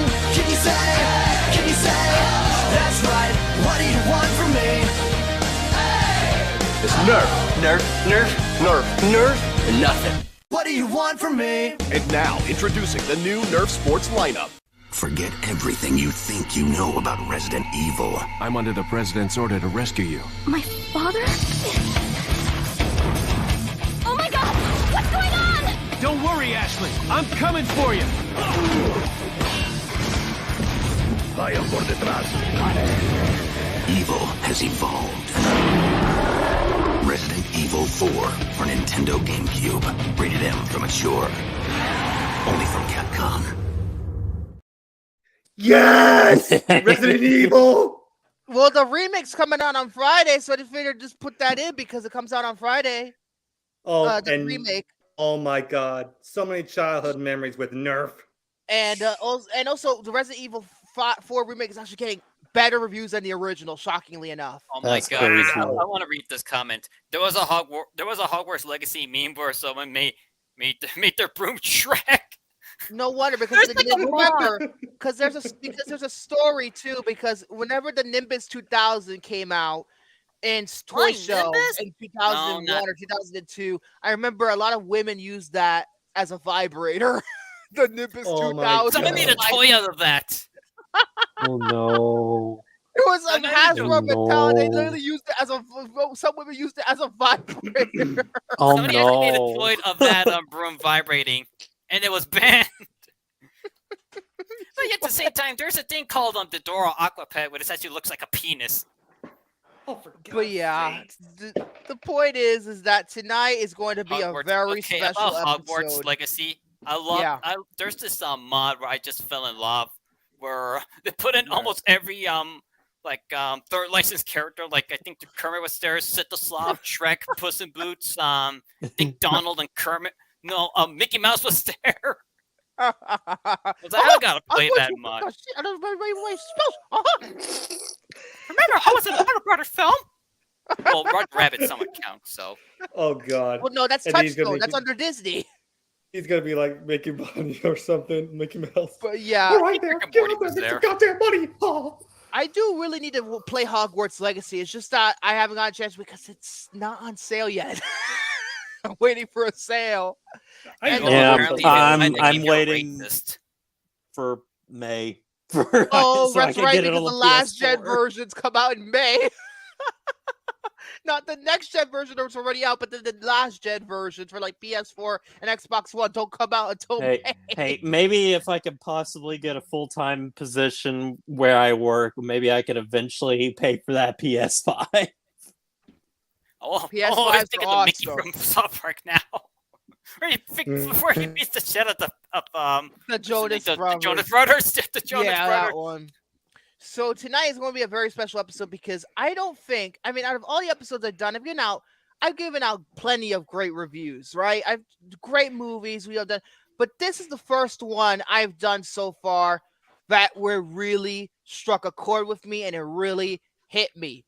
Yeah. Not like physically hit me, like or spanking my butt, not like that. But That's what I did. No, but it literally struck a Oh my chord God, with Ibarra. me. It felt like a personal connection. So tonight, for our review, we're gonna review Cameron Crowe's seminal 1989 teen romance film, Say Anything. Look, why don't you just call Diane again? I draw the line at 700 return phone calls. Lloyd, why do you have to be like this? Because I'm a guy. I have pride. Oh, you're not a guy. The world is full of guys. Be a man. In your eyes, the light, the heat. I am complete. Oh, I wanna be that complete. Say Anything. Rated PG-13.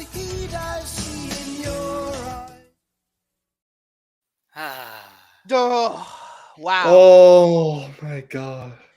That's Peter what- Gabriel. There was a couple of other TV spots I could have chosen, but I felt that was the one that Oof. really resembled the movie the best because Just the other watching that makes me TV want to fall in love with someone.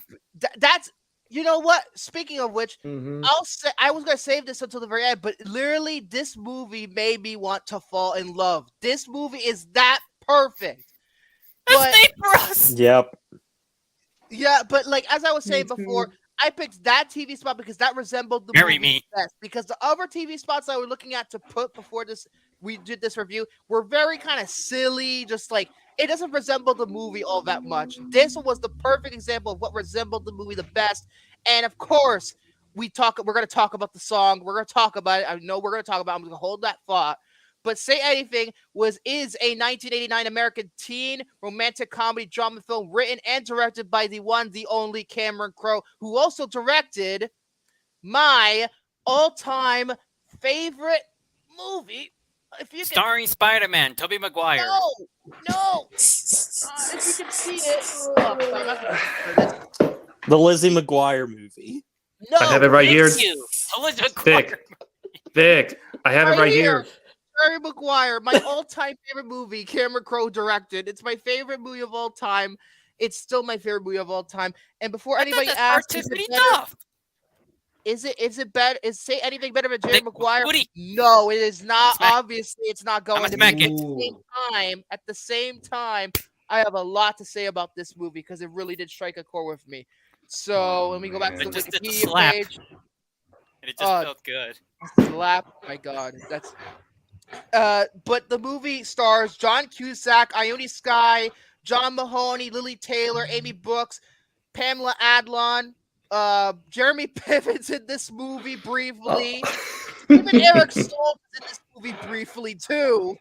Yeah. And Joan Cusack in an uncredited role. I didn't know it was her, but she went uncredited.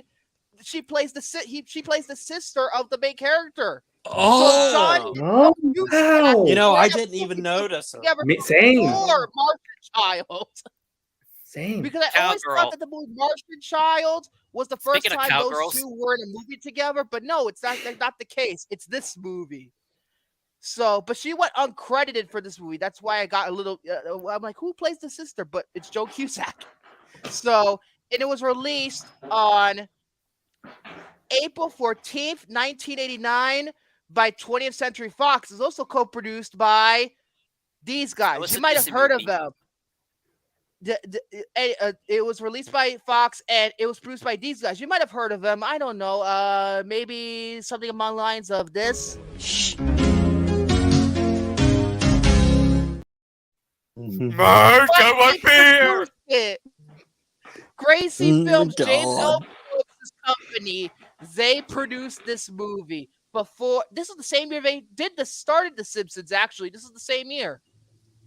Oh because wow! The first episode of The Simpsons was the Christmas special, which was aired in December of '89. So the same year. Hey, Bart, so let's go get James L. beer. Brooks, one of the best producers out there.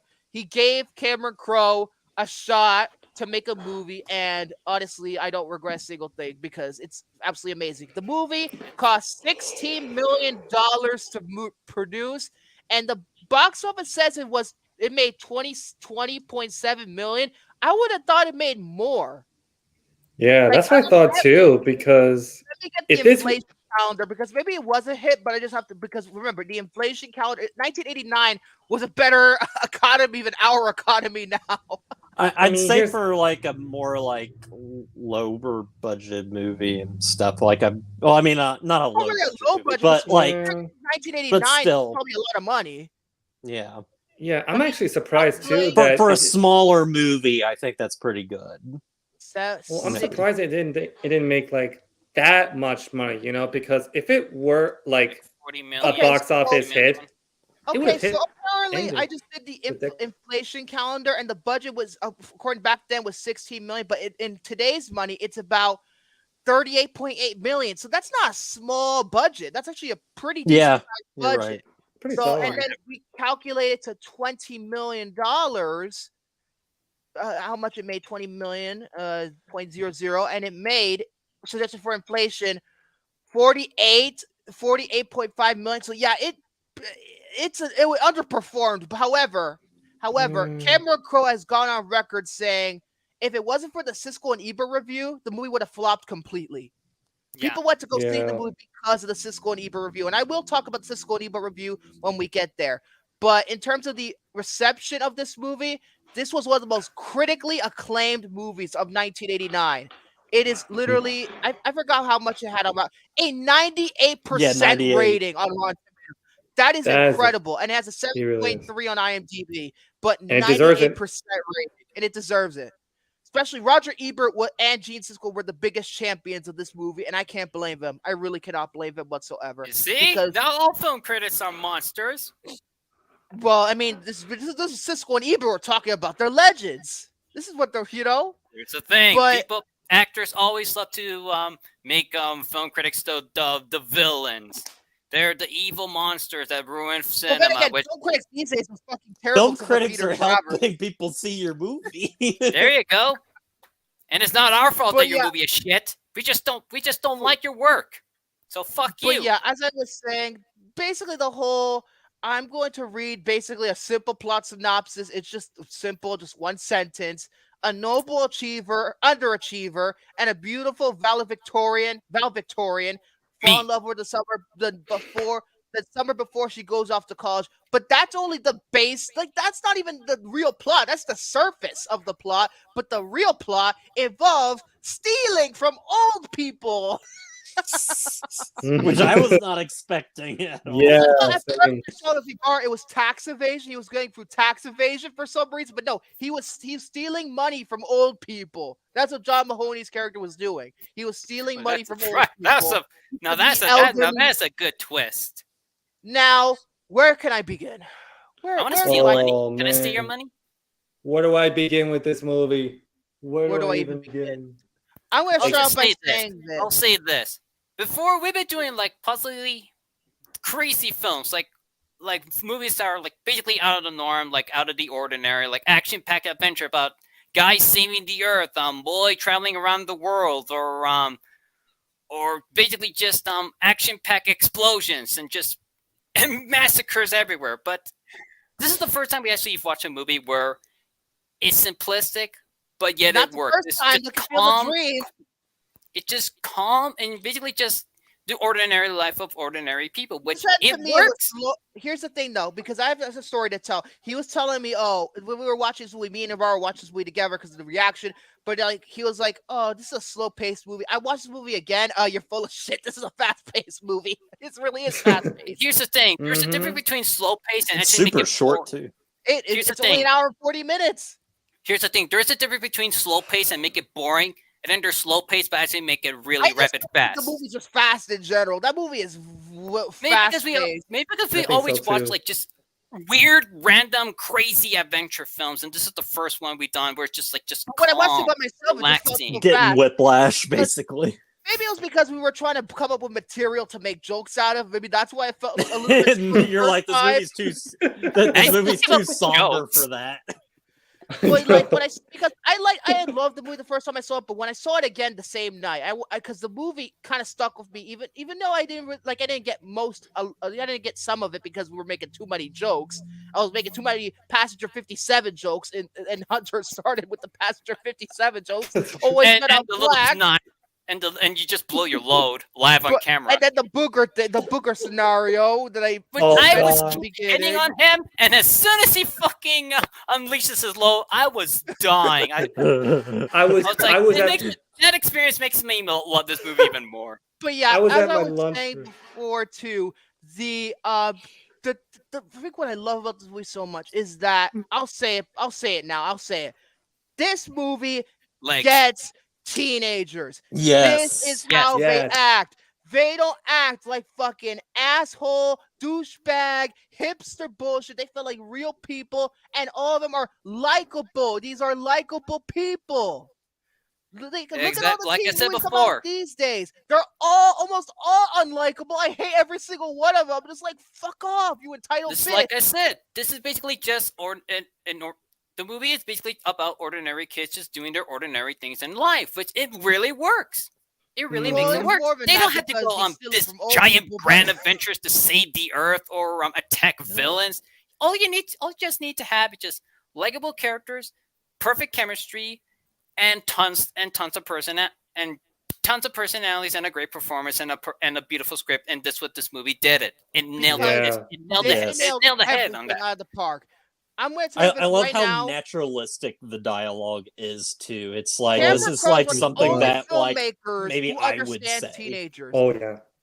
Cameron Crowe's one of the only filmmakers I feel that really understands how people talk. He does this in Jerry Maguire as well, where it feels natural. Although Jerry Maguire does have a lot more of a plot, there's a lot more going on. That was 2 hours and 20 minutes. Say anything. This is how teenagers react. And guess what? They're relatable because in this movie, one of the first scenes is Diane doing a speech in the middle of their graduation saying, I'm scared of the future. A lot of teenagers feel the exact same way. I can see the future. What? Go ahead. I related a lot to that because as soon as like high school ended, like I didn't go straight on to college because I was like, I didn't know. And I was honestly like scared because I was like, well, this half of my life is over. There's like another half. And I'm like, I don't know what to do with it right now. So it's like, I related a lot to that. After graduating high school, I was like, okay, so because I took a year off. I was like, I don't know what I'm supposed to do now after like I'm graduating high school. I mean, okay, sure, there's college, but still, like, I was like, what's next? I know. Yeah. It's like even after I graduated from high school and then I went straight to college around a few months later, I was thinking to myself, what will my future will bring just to make it much more brighter than I wanting to achieve. And because sometimes I kind of scared a little bit too when I was thinking about my future. Oh, you son of a bitch! You son of a bitch! Let's just use some different code names. Let's say Tobey Maguire. No, Jerry Maguire. Take a fucking drink. I don't care. It's my all-time favorite movie. I have every right to talk about Jerry Maguire. I have every right to do so. Lizzie Maguire. No, not Lizzie Maguire. I like that show too. But I'll have to bring one of those bootleggers like onto the show. Just take a shot. Those like bootlegger drinks when I back in 2018 when I did the Hottie and the Naughty live reaction. Oh God. But yeah, as I was saying before, these feel like real people. Lloyd and Diane feel like real people. They're likable people. And speaking of which, Lloyd, I relate to a lot. They're relatable characters. We're both socially awkward. We're both funny. And both of them don't know what to do with their lives. I feel like I relate so much to him. And literally is one of the most relatable characters ever. Like literally just like same thing with Jerry Maguire, one of the most relatable characters ever. But there you go, fucking Jerry Maguire again. But Lloyd is one of those characters who, again, he's not an asshole. Everybody likes you know he's fucking a good guy when his best friends are two females. That's how you know he's a fucking good guy. Because girls, you know. I actually kind of really relate to that, mate, because, well, the most interesting thing about me is that if I'm at school, I usually just hang out with girls. Like it's always been always been like that in my life. Like usually in my past schools, there's more girls and less boys, so I always hang out with girls. I don't have like feelings for them. They're just great friends. I mean, in my history class, there's like more girls and less guys. So, and I usually chat with these girls, and the only time I ever like hang out with guys, it's just you guys. It's just you, all of you, and the network. But in real life, I'm mostly friends with girls. At the same time, too, is that what I relate most to Lloyd is that he could have he actually at the beginning of the movie, one of the first lines is, "I'm going to take Diane Court out again." He's really persistent on falling in love with her because he's like, most of the time people get really scared, they chicken out. But I'm like, no, I'm gonna do it. He's trying to face that fear head on, and I find that so relatable. Like a lot of people feel that way about love, where they're so afraid of it. But he's like, no, I want to fall in love with this girl. I'm gonna do anything I can to try and get her attention. What? As a kid, that is always a pet peeve of mine. Like when I watch like romance movies, like they get like you have like the two lovebirds. They're always like nervous talking. I was like, fucking speak English, please. But they actually know each other for quite some time, and we don't see them. The first time they meet was over the phone. First off, no. The first time they meet is a scene we don't see in the movie where they're at a mall and they're eating. Literally, that's their first interaction. But I'm like, I like this girl so much, I want to see her again. It's like he avoid confronting that fear head on that most people have. Confronting it head on, and this is one of the most moving love stories I've ever seen in the motion picture. It's right up there with her. I have to say too, I have to say that Lloyd has more balls than I do when it comes to when it comes to like asking out a girl and stuff, like especially like in the very beginning where he's just like like where they're like you're gonna get hurt or whatever. He's like, I want to get hurt. That's what he says. I want to get hurt because it's like that. Because that means if he asks her out and nothing happens, he's like, damn it, he tried. Exactly. Yeah. Oh, did you? Oh, great. Did you apply it directly for it because I said head on? Great. Head on. Oh my god. You just had to do that, Hunter. You just had to I lost one of my 9 lives. That commercial. But yeah, this is my 4th life now. But yeah, literally.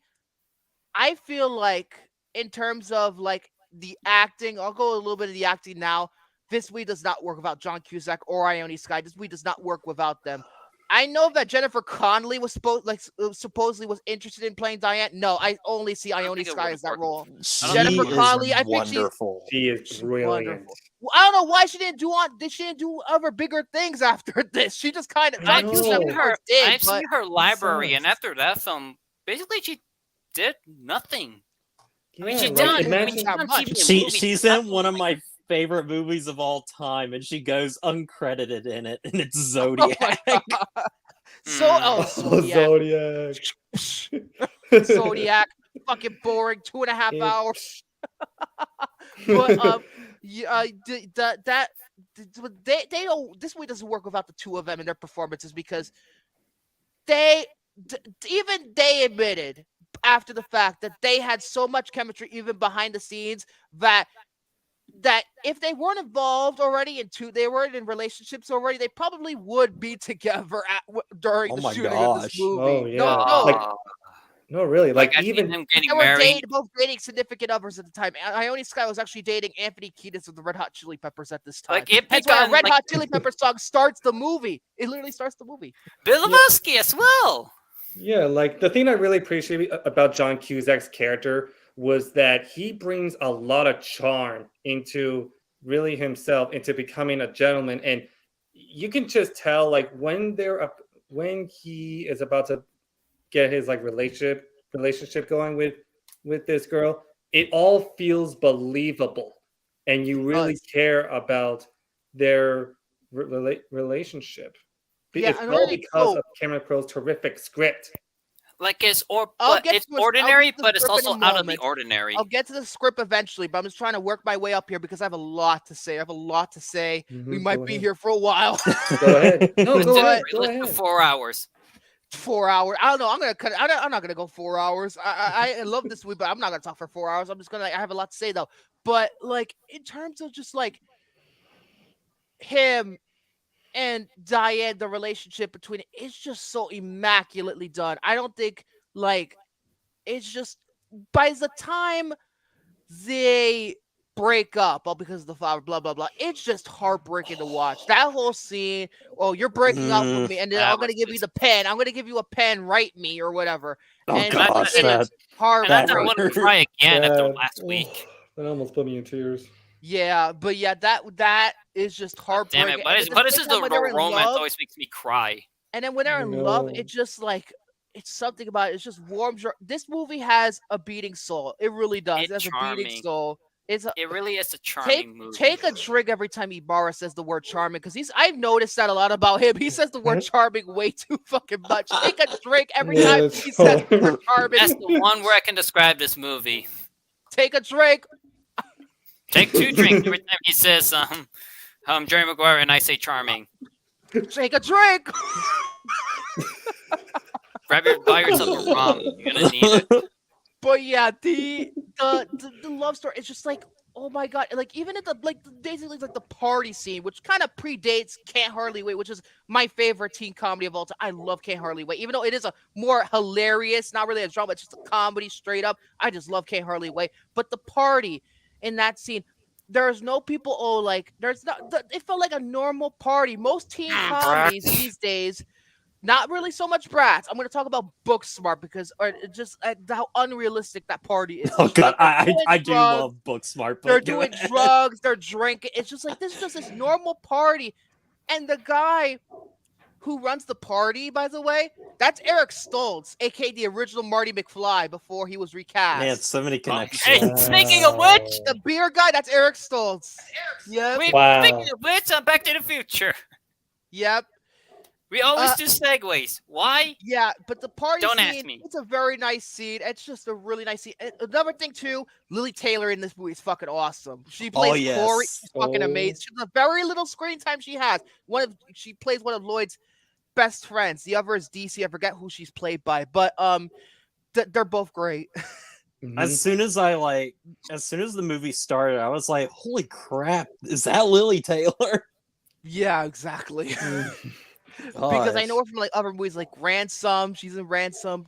The fucking because like the last remake of thing The I'd Hud seen her thing. in, well, in Let's terms hop- of watching, because I watched 6 Feet Under. She's in. That's right. She was at 6 Feet Under. That's right. But yeah, in terms of that, and like, but she's fantastic in this movie. And the whole, it's pretty interesting when she writes better songs about her ex Joe. She writes better songs about her ex than Taylor Swift has ever done in her entire career. Or rappers in general. Don't get me started on Taylor Swift nowadays. Oh. But yeah, those songs are legitimately better. They're not even trying to be all that good, but they're so It's just confessing her love. It's not like one of those no, mopey how teenagers angry or she is at him. It's not really confessing her. She is how angry Oh. she is at Joe for cheating. Yeah. Remember, he's cheating on her. She Mhm. clearly was literally cheating. But Speaking of cheating, I was never a cheater. Just looking for an really? upgrade. Now you're gonna be on Cheaters. I'm gonna call up the Cheaters producers, and you're gonna be on Cheaters. They're gonna get the Cheaters. Yeah, it's a hidden camera show. Where's the camera? Oh, there's the camera. What did I But- say, bro? But yeah, like I said, I love you. now I'm I love gonna you go too. on to the actual main plot of the movie now because because it involves John Mahoney. He plays Jim Court, Diane's father, and he is a very complex character to say the least. He loves his daughter. He really does, and you really see that from him. He has a great job. John Mahoney does a great job showing that. But once It wasn't the Frasier, really? IRS comes up, when the IRS shows up, I'm like, oh, where is this going? I'm just like, that is a weird left turn. I'm just like, and then when you find out But that at he the same time, it makes it even more Mm. interesting. You really from want to know elderly what's people, going to happen next. it's crazy. It is Mm. crazy. It really wasn't Frasier. Like even when I That's saw right. that, He wasn't Frasier. He played the dad of Frasier. That's like right. even What's like Freddy? even when I Oh, saw that, that's Buffy where the I've seen Vampire Slayer. him. Well, I like Buffy. Well, so do I. like even when I Buffy, you saw said that Buffy. scene, You said Buffy. I You did. was Okay. just like, I gotta shit. show you this clip from Sammy J and Randy. It's possibly one of the greatest bits probably one of the greatest quotes they've ever But yeah, said. as I was saying, in the meantime, literally, John Mahoney's character, at the same, you love the guy, you care about the guy, but at the same time, he did a terrible thing. The movie never condones his actions, but at the same time, he did it for Diane. He did it only for the love of his daughter, to help her out, to have her, pretty much have her financially stable. I'm just like, yeah, at the same time, yeah, what he did was wrong. But at the same time, he did it out of love. He did that shit out of love. But the problem is that she just felt just so miserable. The reason why is because she found out why because that's the whole point of the title. She thinks that she could say anything to him, and he does, and she does, but he can't say anything to her. He lied to her. Anything, Oh yeah. That's why it's called Say Anything, not because of the romance. It's because of that reason. Mm-hmm. So that's right. He was the general, the Iron Giant, the complete That's asshole, right. Iron Giant. Yeah. And he was also in Atlantis. Yeah, he's also And he was But in yeah. Ants. Fuck Ants. Oh, fuck Watch Woody a Bugs Allen. Life. Watch it, but thank you. Thank you. But as I was saying before, you love that. Even though he did a terrible thing, you get it. You get why. And just like it's just so. Even though it's complex, and it's just like, it's not only a movie about love. It's not only about the fear of the future. It's about forgiveness, because by the end of the movie, she does ultimately forgive him for what for what he did eventually, because we're in the prison where she sees him. He's locked up for 6 months, and she comes to see him. I'm just like, even though you did a terrible thing, I still love you. It's just a moving scene, man. I just like, wow, it really does pack a punch. And I forgot to mention also too the reason for like why she's going to college, because she has a fellowship. Not of the ring. I was gonna say that. Don't say Middle Earth. Don't say my Middle joke. Earth, but she has a fellowship she has a fellowship to go to London to study like the most elite schools in that country. And it's just like, at the same time, the movie also concerns her when she falls in love. Like, what am I gonna do after the summer's over? And how am I still gonna see him? Is it gonna be a long distance relationship? Should I break up with him? It's just like that kind of stuff, because she's gonna leave him eventually. I will say this: I'm not the biggest fan of romance movies, because some of them are just too cheesy or cliche. But here, the romance actually does feel it's natural. It's believable. Really is it's complex real. It's raw. They have flaws, but at the same time, they're not unlikable douchebags. I wish more romance movie does that.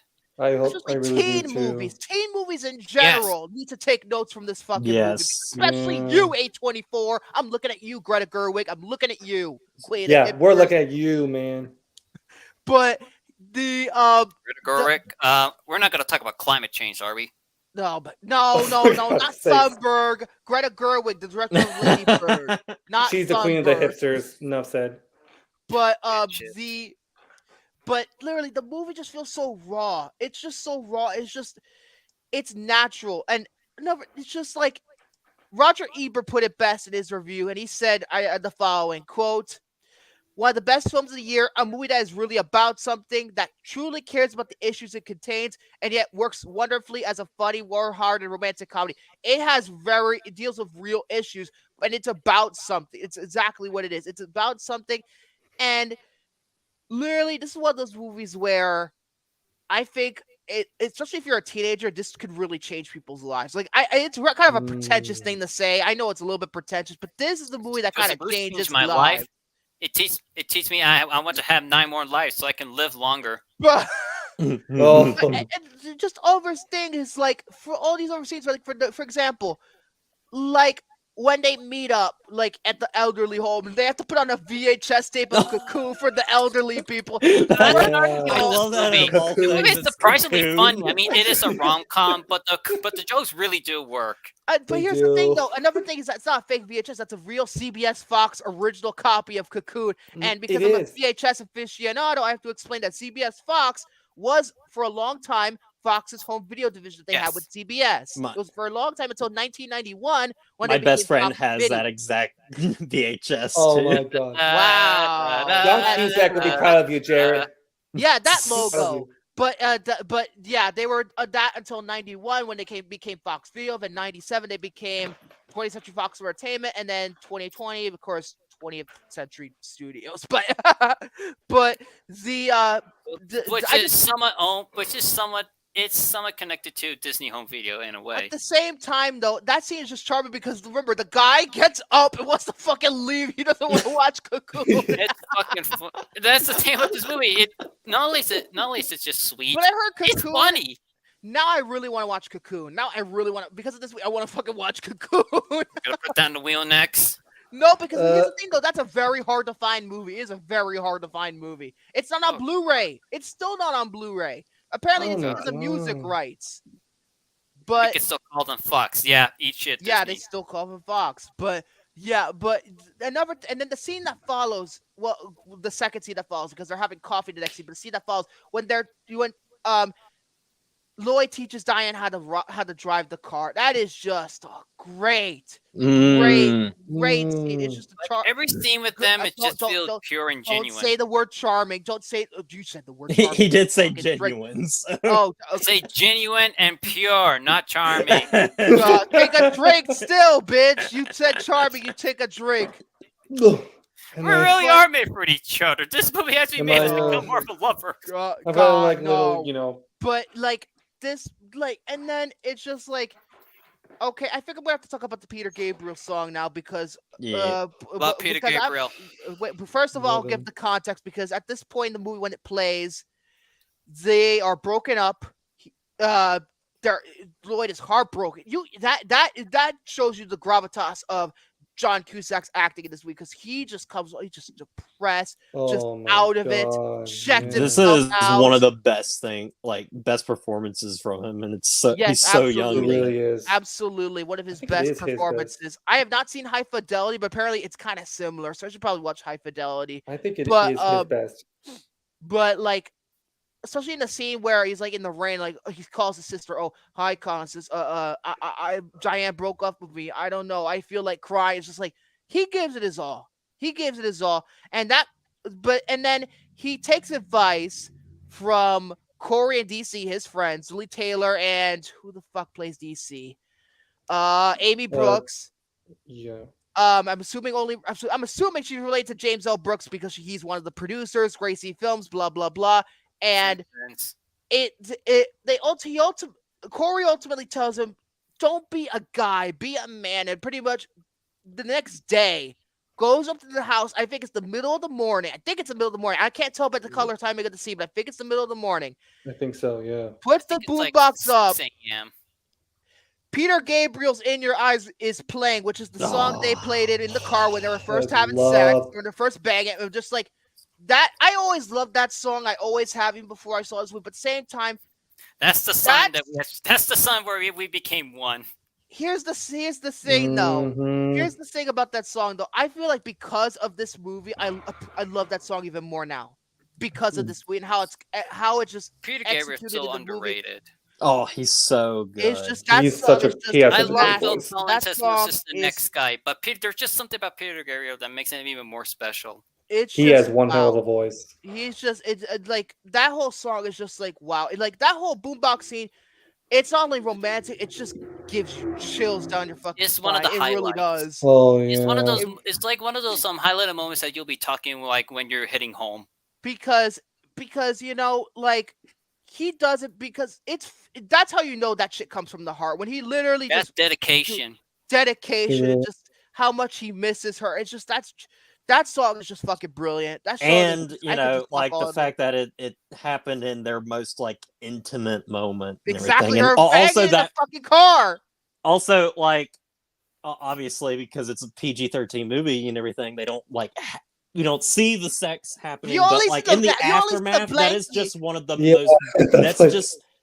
That's Funny just one enough- of the most beautiful like scenes, like right there, where they're just like And just he's chilling. covered he's shivering. covered in sweat and everything. It's Yeah, just, Shivering, he's Part about the shivering. reaction. He feels so- Vic was also wearing a blanket. No, I don't mean like that. No, I was wearing a blanket during the reaction. No, I was not I like didn't that. think No, I'm not. we became closer as lovers. No. And that rhymed. Oh but my yeah, god. like As I was saying, in that you make up a good point because in that scene he's like, oh, he's shivering, but he's like not because he's cold, but because he's so happy. They had this intimate moment. He was just so happy. It's the one of his the moment he's forever going to remember. That scene is just Forever remember. exactly. It's just like I'm wow. not well, wrong. and that song- even Corey mentions about that like later and stuff. Like, Yeah, and that you know, like guitar you're gonna have score. sex with them and you're gonna remember it for the rest of your life. life. You'll Exactly. see. You might break up Goddamn with them, right. and you'll see them, and you'll be And like, you'll "I say, had sex with you." Exactly. Yeah. And Vic, having a runny nose is something No! I'm going to remember forever. Oh, hey, Barrels, stop it. I Stop. swear, that reaction makes me love this movie even more. My God, I Ibarra. even say this is one of the best experiences I had in a film But in yeah, a long time. the movie also deals with. I'm going to talk a little bit more about Father because I kind of sidelined him a little bit because he does not like Lloyd whatsoever. You kind of get that attention that he does not fucking like this guy. He's just like, what the hell? He has no future. He's not compatible with her. I'm just like, you have to break it off before the summer's over because the fact you're going to London.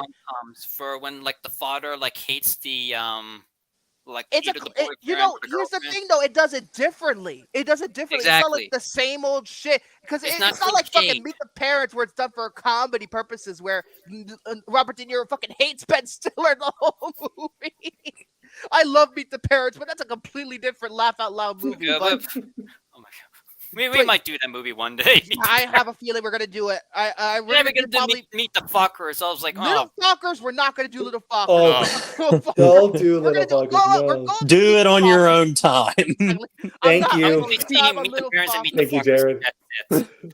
But yeah, as I was saying, he does not like this guy. I'm just like something about him. I think it's because also the fact that he's such an underachiever is just like I don't know. He's right up straight with him. I don't know what to do in my life, but except be with your daughter. Like, that's what I want to do. But it's just like he doesn't really like him. But at the same time, though, you could tell that he cares about her, and he doesn't. Even though she is in love and all that stuff, she doesn't want that hard stuff happening. When she leaves London, what's she gonna do? Like, what does she have to do? Does she have to break off? Tell him right away, just break it off. But even though she doesn't want to, it's just like it's a realistic father. It's not like it's some villain corporate bullshit. Yeah, even though he does a terrible thing by stealing from old people, thanks to the IRS. That's not like wants to just kill the boyfriend or no, he doesn't want to kill him or anything or ruin like his it's world. nothing that sporadic. He mostly just did a crime and that's it. Yeah, exactly. But it's just like at the same time though, like again, it's just like. Especially the scene where Diane confronts the father. Oh, I know about the money. I saw the money that's the scene where my boogers came out. But anyway, You shut your load too early. But that is a very gripping and emotionally tense scene in the movie where literally to the point where I think towards the end of the scene, I forgot exactly what he says, but she's like, oh, among the lines of like fuck, what did she say at the end of that scene before she runs away? Fuck, it's like a big own moment. Fuck, what did she say? She said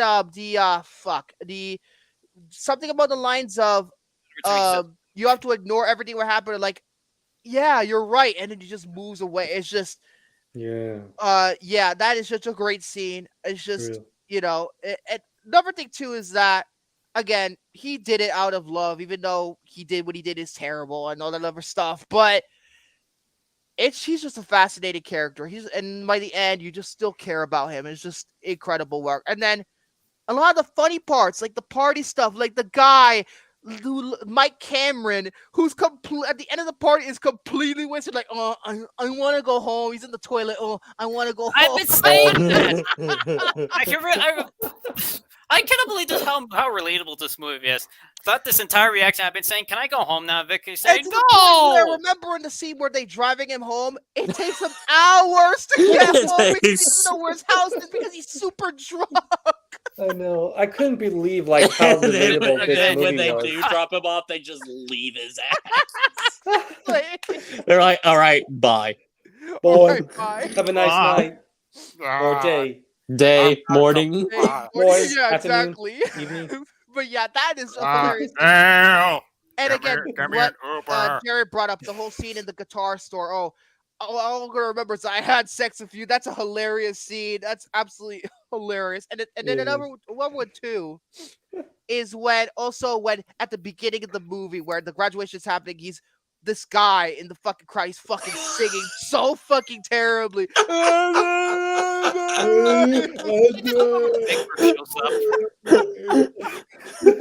There's this mascot that looks like Big Bird. It's actually supposed to be like a cat or something. It's not supposed to be a big bird. It's not supposed to be a bird. It's not supposed to be a bird. It looks like a bird. Because you see that again in the party scene when he dresses up as the. I think that's the opening in the movie. The mascot looked like Big Bird. Yeah, but like at the same time too, it's just not yellow, though. real. And then the ending to the movie, and like another thing too, I really like is that they develop the side stuff, like Lloyd doing his kickboxing stuff with his with his nephew. It is just the sweetest stuff. It's just like so sweet. And then he's teaching kickboxing at this dojo. It's just so the kid. cute. I mean, the kid. He really is. I mean, the little kid. He really shows it up. predates Jerry Maguire, and in terms of how they use Jonathan Lipnicki's character of Ray in that movie. Although I think Jerry Maguire's a better movie, but that whole stuff, and to the point where also there's a nice attention to detail because he says, "Oh, I want to be like Don the Dragon Wilson," and the guy Lloyd is sparring with at the end of the movie when he gets knocked out, he gets punched in the nose. That's Don the Dragon Wilson. That's actually him in real life. He actually it's his dream come true. He's sparring with him. It's just like I want to be like him, and yeah, he's fighting, doing a match with him. That's like attention to detail and really rewarding stuff right there. The little kid is just so adorable. No, I'm not talking about the little kid. I'm talking about the fight at the end when he's doing the fight. That's a perfect. Great detail. And then I love it. at the same time, that's where Diane finds him, and just they go back together. It is just incredible. He was hesitant on reconnecting, but then at the end they said, "You know what?" Exactly. Because but another thing too is that Diane invites him to go to London with him. That is just that's a rewarding fucking ending. Oh where my he gets god! To yes, go to London with her. That's one of those feel good endings. Real reward. It rewards the viewer, and also once again she forgives the father. It warmed the cocks of your heart. Exactly. It's just like And to the point where also the ending, I thought at first I'm like, what the fuck is this ending? It's a little weird for me. But then I watched the movie again, and I saw her, and I saw the scene. I remember the scene with the story about her, Diane, on the plane. About her basically being so scared to go on plane. She screamed out so loud, but they were taken off the plane. So that's when she goes to the plane at the end of the movie, it is so rewarding. She finally conquered that fear. That fear, it also represents the fear of the future because they were able to conquer that fear that they're going to be okay no matter what the future holds. They're going to be okay and they're going to be together. And that's what the ding before the cuts to black, the ding, that's what it represents. That future is now. That's pretty much what it means. At least that's what I interpreted out of that. Seems like the movie is all about conquering your fears, and they don't do it like in the most cliche way that of the future and of taking consequences of your actions, like stealing from old people. But like this movie, I just like one thing I want to mention too. A couple of fun facts. Apparently, the Peter Gabriel song was not supposed to be the original choice. Because during the filming of the actual song being played was apparently song called "Turn the Other Way" by Fishbone. I don't even heard the song, and every Yeah, know I what was band just that is. looking at that. But Cameron Crowe did not like how the scene worked with that song. I'd have to hear the song to see if it would really work, because I don't know if it really would work. But The Cameron story Crowe of decided, Wishbone. not Wishbone, Fishbone, not that stupid dog for the books things, not that show. But Hey, I mean, we gotta redeem the PBS like the PBS kids movies in one way. But yeah, the reason why eventually Cameron Crowe and the editing group found out that's the song I need to use, "In Your Eyes" by Peter Gabriel. So he contacted Peter Gabriel about it. He sent him, quote unquote, sent him a copy. I'll get to why in a minute. He sent him a copy, and he said he likes the movie, but he didn't like how the main character overdosed at the end. But that was only because Peter Gabriel was sent the wrong movie. It was a movie called Wired, which is That a movie's biopic. supposed to be shit. Oh my Horrible. That Wow. movie's supposed to be a biopic of John Belushi, and he's played by Michael Chiklis in that movie.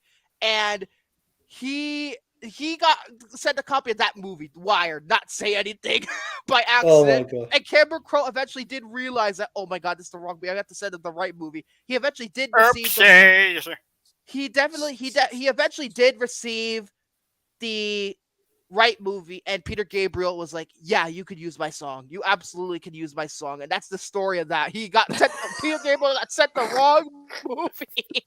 I mean, what can I It say? was one of Accidents the worst happen. movies. Yeah. I mean, what can I say? Accidents happens, just like runny noses. But yeah, another thing I wanted to. Another thing.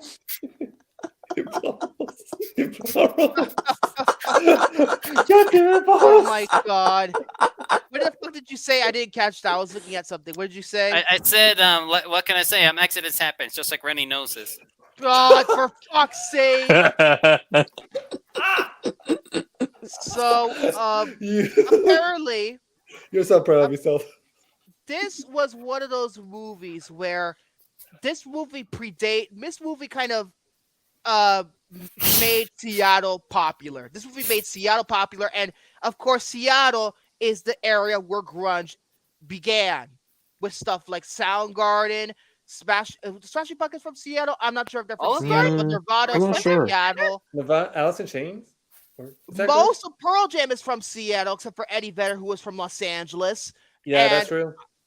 But anyway, enough about my grunge habit. But this movie really popularized grunge. And Cameron Crowe was set his next movie in Seattle, which was Singles, which is basically grunge the movie, because it has Alice in Chains, it has Soundgarden, it has Pearl Jam, it has Smashing Pumpkins, it has all those on Mother Love Bones on that soundtrack. All those guys are on the soundtrack. Like, so of course it doesn't that really have like a film score. I mean, it does But have. no, I'm talking about Singles. I'm not talking about Say Anything. But the rest of the soundtrack for Say Anything is fantastic. Red Hot Chili Peppers, that song at the end by Nancy Wilson, was actually Cameron Crowe's wife. She's from Nancy Wilson from Heart, the band Heart. You know, Barracuda. That band. To the point where also, even though she did a song for the movie called, what the fuck's the name of the song? I forgot the name of it. Right. All for Love. That's pretty much what it is. Not the Three Musketeers song for Rod Stewart, Sting, and Bryan Adams. Not that song.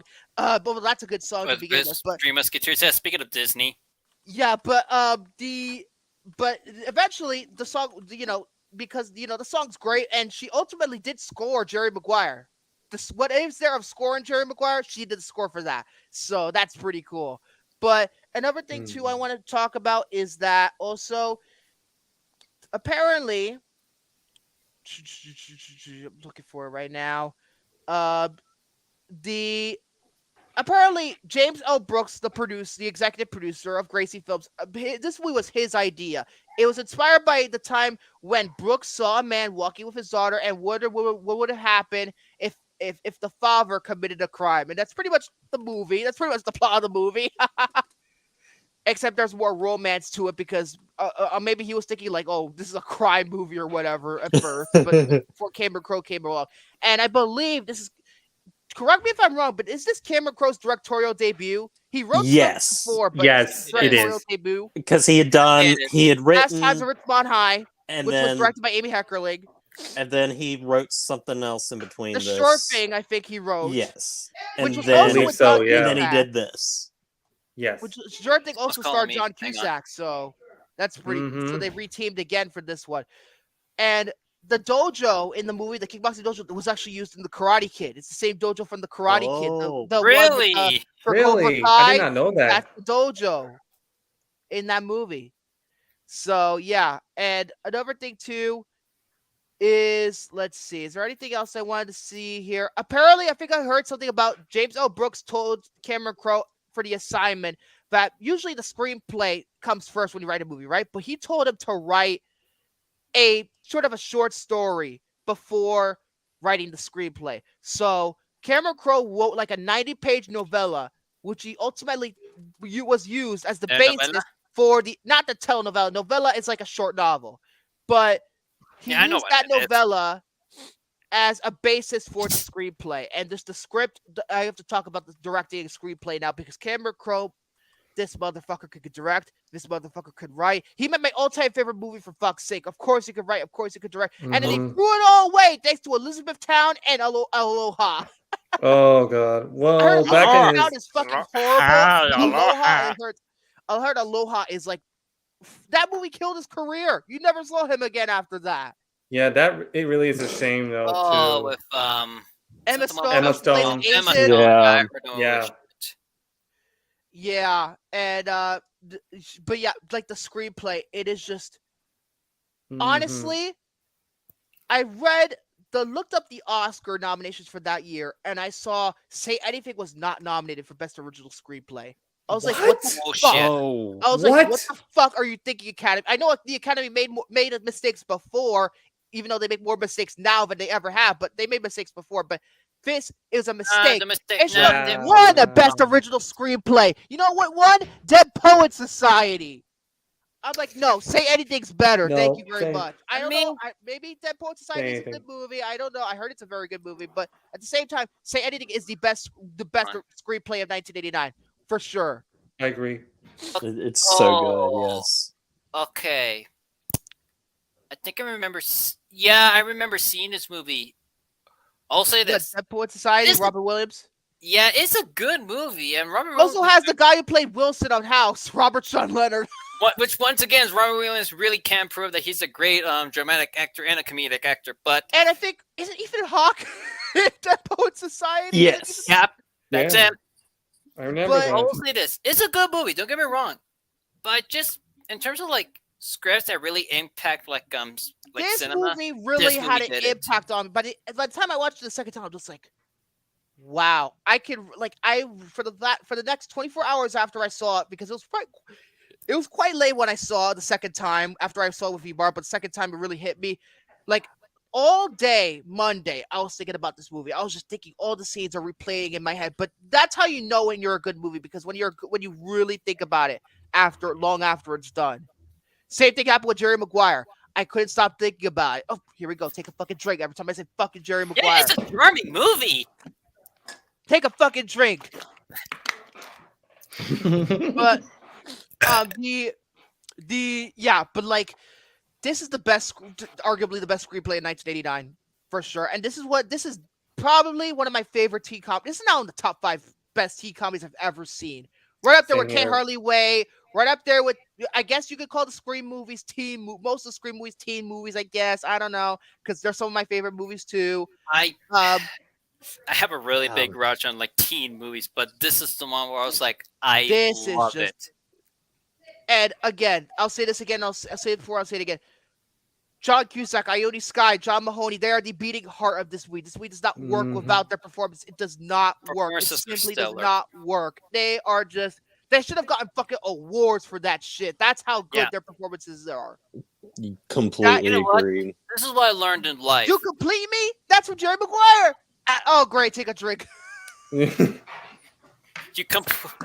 complete me up. Well, this movie actually complete us. This movie had me at hello. Oh, great. Here comes the Jerry Maguire references. Here we go. Here we go. It made us turn into Disney couples. Disney couples? Disney couples? I'm not a Disney couple with you. No. What? You be Jasmine. You be Jasmine. I be Aladdin. No. No. No. but another thing too is that the scene where he punches. I think let me actually no. Actually, apparently, I'm gonna rate another one. Apparently, like I said before, Cameron Crowe credits the enthusiastic review from Siskel and Ebert as police partially saving the movie at the U.S. box office. Ebert later put the movie on his Great Movies book. Thank you, Roger Ebert, because you're fucking right. He gave this a full 4 out of 4 stars, his highest recommendation ever. This was on his best of 1989 list. Like, literally, it's just like, I might say this is the best movie in 1989. I'm going that fucking far. This might be the best movie in 1989. Even more than Roger. No. Little Mermaid came out in. In 88. Here's the thing, though. I haven't seen Batman. No joke. I haven't seen Tim Burton's Batman, and I haven't seen Dead Poet Society. Love that movie at all. I haven't seen Born on the 4th of July, so maybe I shouldn't say that because Born on the 4th of July I heard is apparently very, very good. But honestly, incredible. I'm gonna take the risk. I'm gonna say it. This is the best movie of 1989. This is the best movie of 1989. Oh God.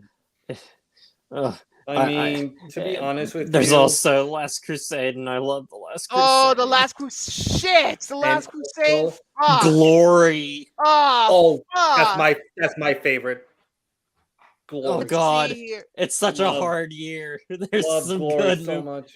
Oh my God, as long as Field it's of not Field of Dreams. Oh no, I'm saying as long as it's not Field of Dreams. Oh shit! Look what you guys made me do!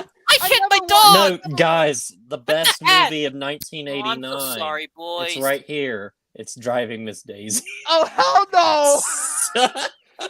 Do the Right Thing is a much better 1989 Do the Right movie. Thing.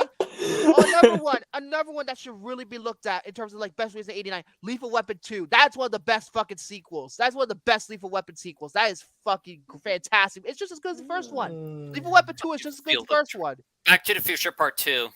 Yeah, I don't think it's When good, Harry Met but it's not like Sally. best. I'm trying to look here at like other movies that came out in '89 here. When Harry Met Sally. Mermaid. That's another great movie from 1989. When Harry Met Sally. And also 2 words. Wild Stallions. Yeah. Yes. You know, no, this is the best movie of 1989. Star Trek V: The Final Frontier, where they sing "Row, row, row your boat." Where Spock sings "Row, row, row your boat." That was an important scene. It touched me. I won't show you where though. Oh God. Touch you where? Let's see. Anything else here that I'm looking at? Come on. The Fabulous Baker Boys. I heard that's a great movie. Drugstore Cowboy. Let me look. The Kenneth Branagh's Henry V. That's a good movie. I'm not a fan of Shakespeare, so I'm not sure how. My Left Foot. That's right. Yeah, that's a. I've only seen one movie from Jim Sheridan that was In America, which I showed a couple of weeks ago. And then they got on DVD. You want to show me it again? Christmas Vacation. Yes, I love that movie. 1989 was an awesome year. Yeah, it was a great year. It was a great year. The Abyss. Oh, that's right. That's one of the only James Cameron movies I've never seen. The reason why is because it's still not out on Blu-ray. Hey, It's Cameron. supposed to be this year. John Landau said, or Lando, whatever he said. His producer. That's right. Yeah, he said that we can expect this, True Lies, thank God. Titanic, I need and True Lies in 4K. Avatar in 4K. I'm thinking Avatar is going to get a 4K because it's going to be released the same day as Way of the Water on 4K. It would only make sense. But that being said, I want fucking Little Mermaid. You guys forgot about the Little Mermaid. I can't forget about the Little Mermaid. You mentioned the Little Mermaid. I want my True Lies 4K right fucking now, Cameron. I've been waiting for years. Billions of years. But yeah, I'm going to go on record, even though these are all great films, I'm going to say Anything is the best movie in 1989. I really am going to go that far because this movie is fucking incredible. It struck a chord with me. It really did. This is a movie I'm never going to forget, even though it is not as good as Jerry Maguire for obvious fucking reasons. Take a fucking drink. This is still maybe going to be like, if I rewatch this, I'm going to rewatch this multiple fucking times. I might go watch this later this week. I'm going to rewatch it later this week. I was talking to you before we started that I want to rewatch this movie. And also another thing too is that in 2002, Entertainment Weekly ranked "Say Anything" as the greatest modern movie romance, and they are not wrong. Entertainment Weekly is not wrong. They are not wrong. And they said it's also the 11th, the number 11 on their list of the top 50 best high school movies. Good for Entertainment Weekly. Good for them. Job, because they know About time we got a high school movie that isn't raunchy. American Pie. You want to review American Pie next? There goes Tanner. There goes Tanner. Since I'm the master of roasting, well, let's see if I can pass on the mantle to Tanner. But yeah, this movie is just Apparently, also there was going to be a TV show based on this planned by NBC, but luckily, but this was like right after the movie came out. But the Cameron Crowe had not approved the project. He turned the fucking project down. Thank God. I cannot see this as a television series. And just seeing different actors, I'm just like, fuck that shit. The story's done. Leave it alone. Don't need to continue. Yeah, there's nothing. You only have the movie right I think here. they were trying to do a reinterpretation. But because remember, back in the 80s, a lot of movies got TV shows. Like Parenthood, the movie Parenthood with who was in Parenthood? Was it Steve Martin was in Parenthood? The Ron Howard. I think Steve Martin was. Yeah, but they made but for the new Parenthood TV show, which came out in 2010, which I heard is excellent. There was another Parenthood TV show which came out in 1990.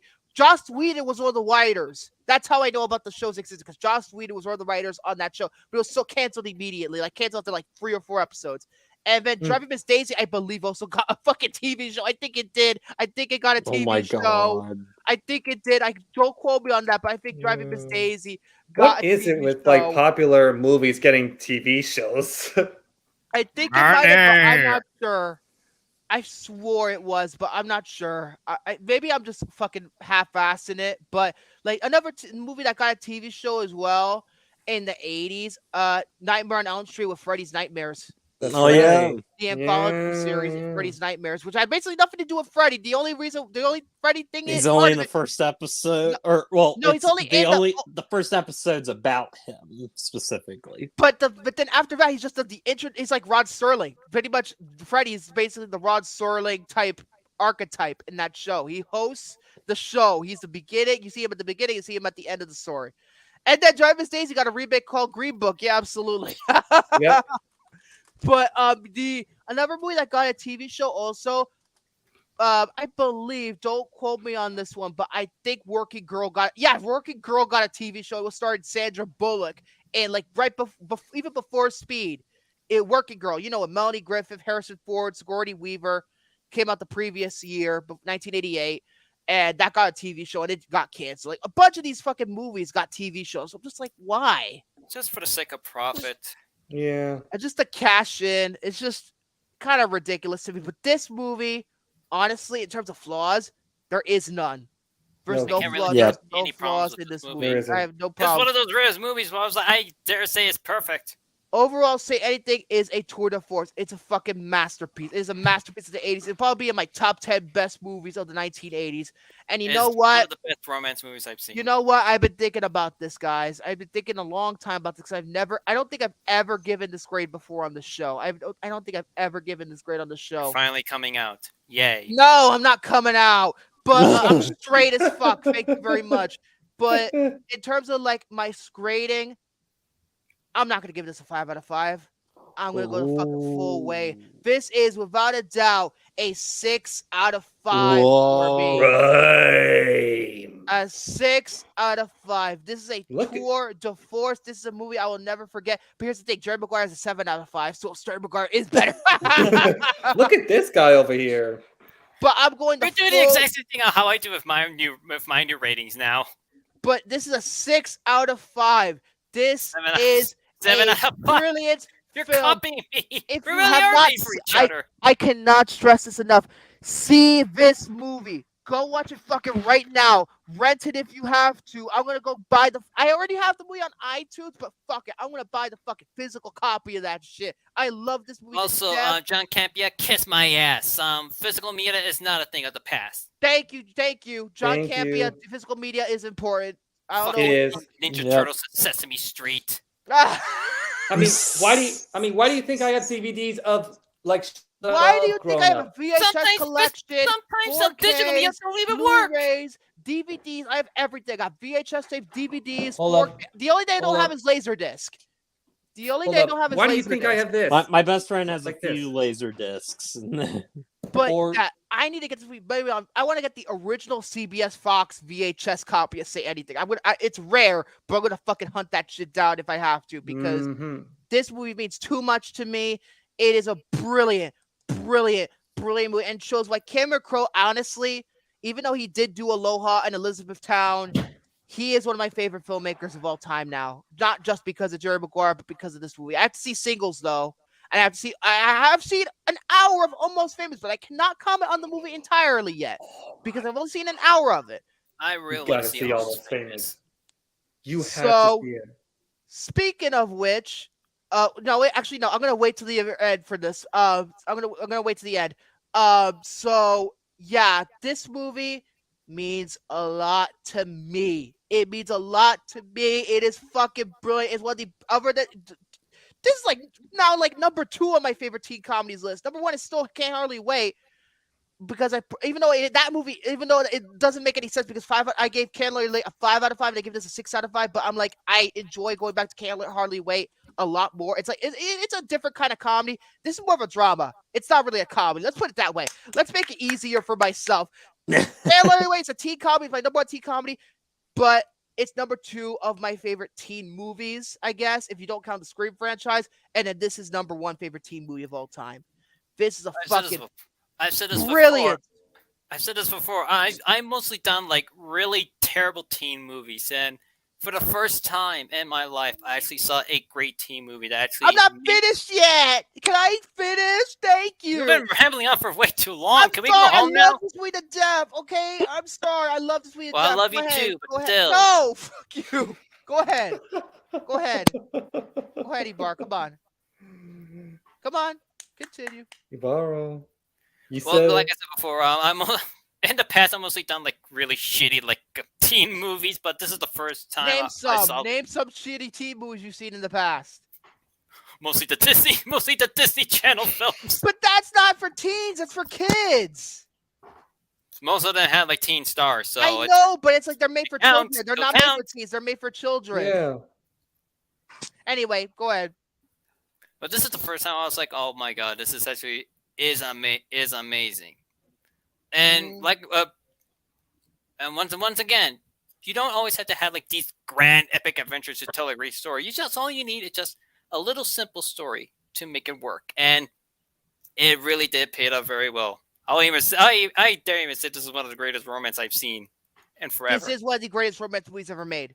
It is. It's up there with her. By the way, Jerry Maguire is not just a romantic comedy. It's all these different movies, all the different movie genres put together. That's why it's my favorite movie of all time. It blends the romance. It blends the comedy. It blends the drama. It blends the sports movie. It blends all of them into one perfect package. I cannot stress enough. Go see Jerry Maguire and Say Anything. Go, go, go. Anyway, Go see Almost Famous too, if you haven't. I really want to see Almost Famous. Oh, it's so good.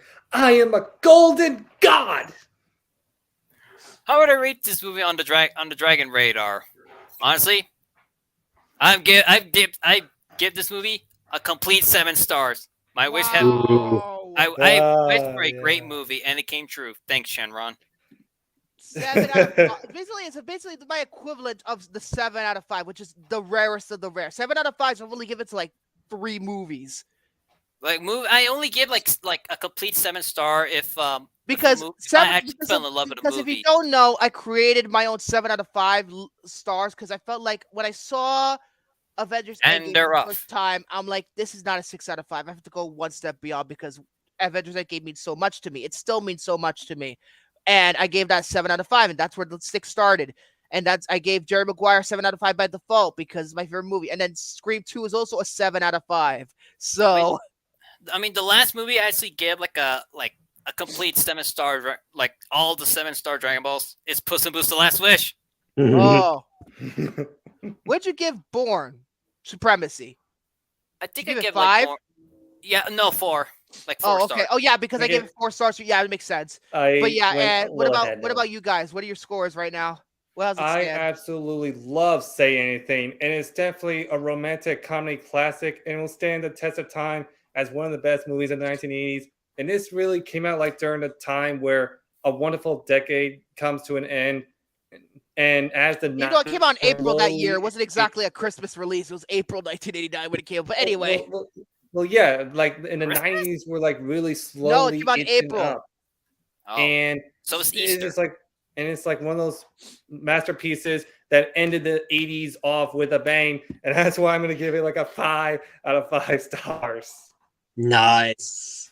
I you, Jared? love Say Anything. I can like watch this movie like any day of the week. Like it's just so Right. good. Well, in terms of my rating, as I told Victor, I really feel like I need to watch this movie again, and I will be watching this movie again within like the next week or two, because this is one of the best movies I've seen. This is At the right time. It beautiful did. movie, and It's one of the honestly, best rom-coms. talking about it with you guys has made me like appreciate it even more than I did watching it alone. Yeah. It's one of the best movies I've ever seen. It's not one of my favorite movies though, so I'm going to give it what I usually give just perfect movies in my book, which is a 9 out of 10. A 9 out of 10? A 9 out of 10? This is sacrilege. You know what? This is what you get. I hereby discharge you from duty.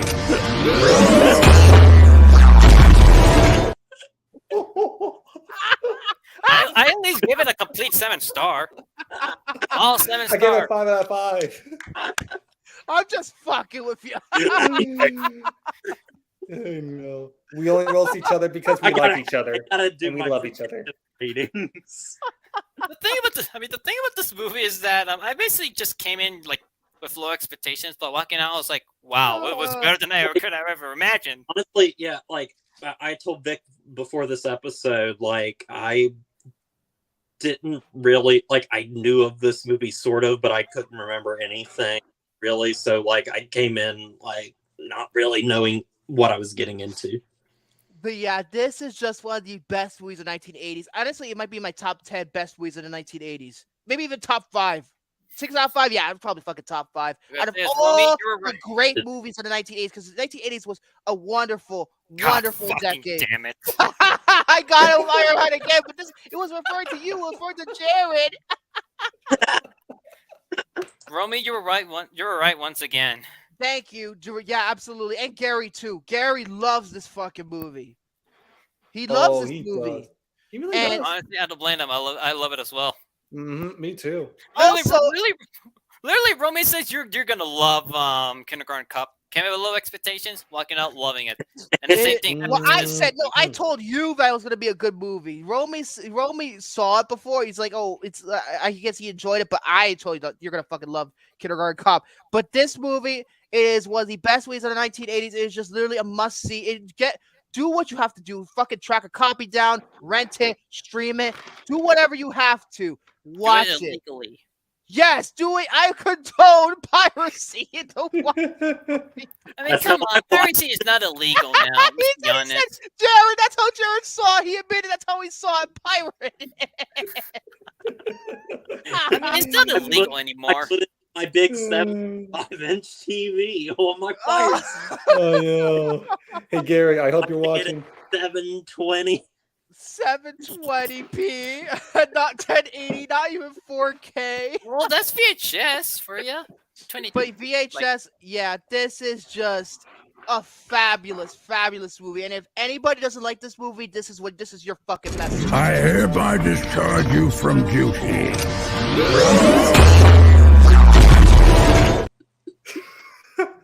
Jerry Maguire 2. And Vic, look at Kevin Daddy's comment. Oh, so you can say anything? Oh, Jesus. But yeah, this is a great movie. And you just ruined my night. So this is bi-weekly. somebody here has a chance to add onto the wheel, and I've already decided who is going to have a chance to pick a movie who's going to be on the wheel. And Jared, it's your time. Oh God! I was Make me proud, please. Oh God. Well, since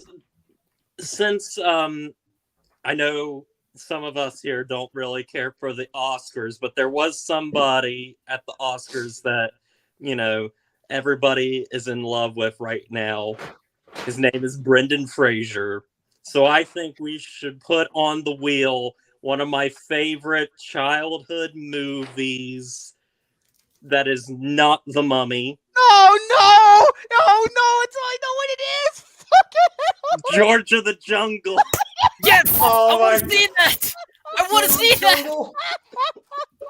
George on the jungle. As strong as he can be. I see that trailer all the time when I was watching VHS tapes.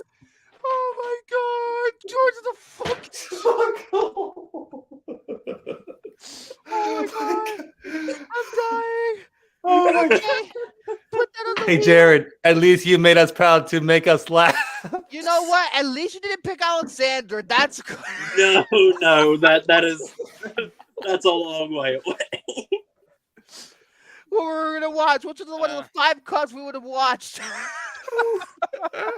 we just put them on.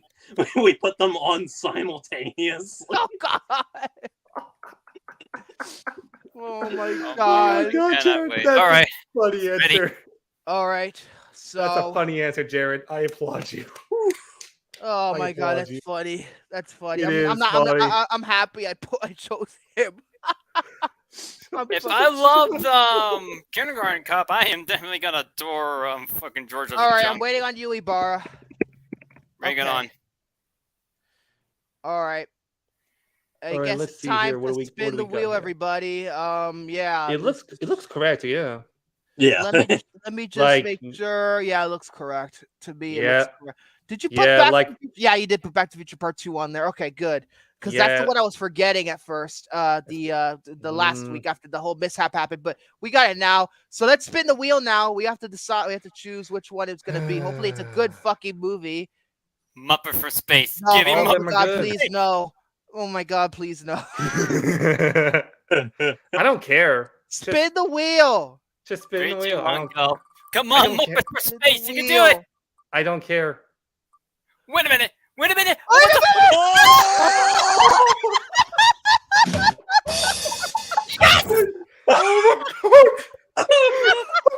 Yes! George on the jungle, darling, to get me. What's over that tree? Yes! Oh my God! Oh my God. You really are the saint. You got your wish granted. He's a You minor don't bring them up Jesus. needed. What the shit? Was that just a fluke? That was just a test, right? No. The weirdest thing is, it always lands like the wheel always lands movies near Muppet from Space. Oh my God. George, you picked George the Jungle and then it lands on George the Jungle. He is the saint. Oh my God, help me. I cannot wait. Hold on.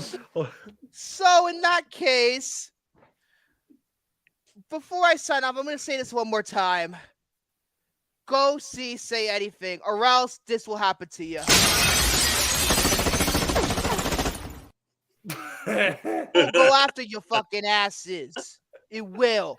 So Next week, where I'm going to be wearing a Hey, loincloth. I'm not finished. I Our have show. to announce other things first. Friday, 9 p.m. Eastern Standard Time. We continue the second to last session of 24 for season 1. The second to last session already, because we're on episode 16, I believe. That means I can go to bed early.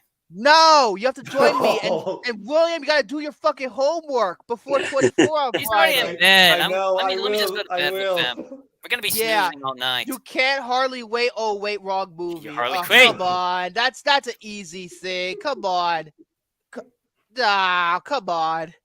I'm just laughing right now because is my internet going shitty? Is my internet? Oh, it's fine. No, I was lagging. I was lagging on my end. Oh my god. Thing. It's working fine. Hold on, Better my than computer's Sunday. acting like shit. Anyway, as I was saying before, if I could fucking take this shit out, come on. Thank you, internet. Don't be fucking shitty. Friday, 24, 9 p.m. Eastern Standard Time. We're going to do that shitty ass subplot that Ibarra knows exactly what I'm talking about because it's rough.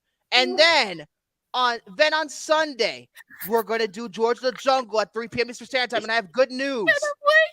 I have a good news. Jordy will be joining us after the 4-week hiatus is over. That means he's going to probably join us for George of the Jungle for the reaction and the review. I would love, and I would just because it's the movie that I ended up picking and everything. I would love to join. I might try, but I will be coming back from my little vacation that day too. So I might be too tired, but I will, if I can make it, I will try to make it. That'd be great. That'd be great. Oh my god. And then after we do George of the Jungle, Sunday, 6 p.m. Eastern Standard Time, this is it. The end of season 1 of 24. That means I can go hit the hay early. No, you do not go hit the hay. You almost finished the season. No. This will be the end of season 1, but don't worry, we do the others. I'm looking at the schedule right now. We'll see what happens because, and if all succeeds, next Friday, not this Friday, next Friday, we'll begin season 2 of 24. I want to go to bed. But yeah, No, stay you're up not. that this is late. going to be No, you're not. this George of the Jungle is going to be fucking interesting because I don't think I've seen the movie all the way through. I've never I don't seen this think movie, have. but I heard it's one of those I heard George of hilariously the bad Jungle 2 movies. is fucking terrible though. George of the Jungle 2. The only time I see George of the Jungle is from those VHS tapes. That same those here. trailers. Same here. And I've seen bits and pieces of it on Disney Channel several times. I saw the clips on YouTube. What we usually do, Kevin, is that we watch 4 24 episodes in a given stream. We do it on Fridays and Saturdays. We do it 4 because if we did 8, we'd be fucking tired. We'd be dead. Let's be honest. We'd be I dead. don't want to stay up that late. I'm gonna go to bed. No, you stay. You have to be a good boy. No, William, do Ibarra. your homework. Watch Hulu. Do your homework. You say anything homework is done. And you have to watch 24 now. But anyway, thank you all for watching because this is a very special episode. It was just, I think it's one of the best episodes we've ever done because of how important this movie feels to me. Mm-hmm. Oh my god. So with that being said, fucking George of the Jungle's next week. Good night. If I can fucking find it. Good night. This is not Tarzan. Good night.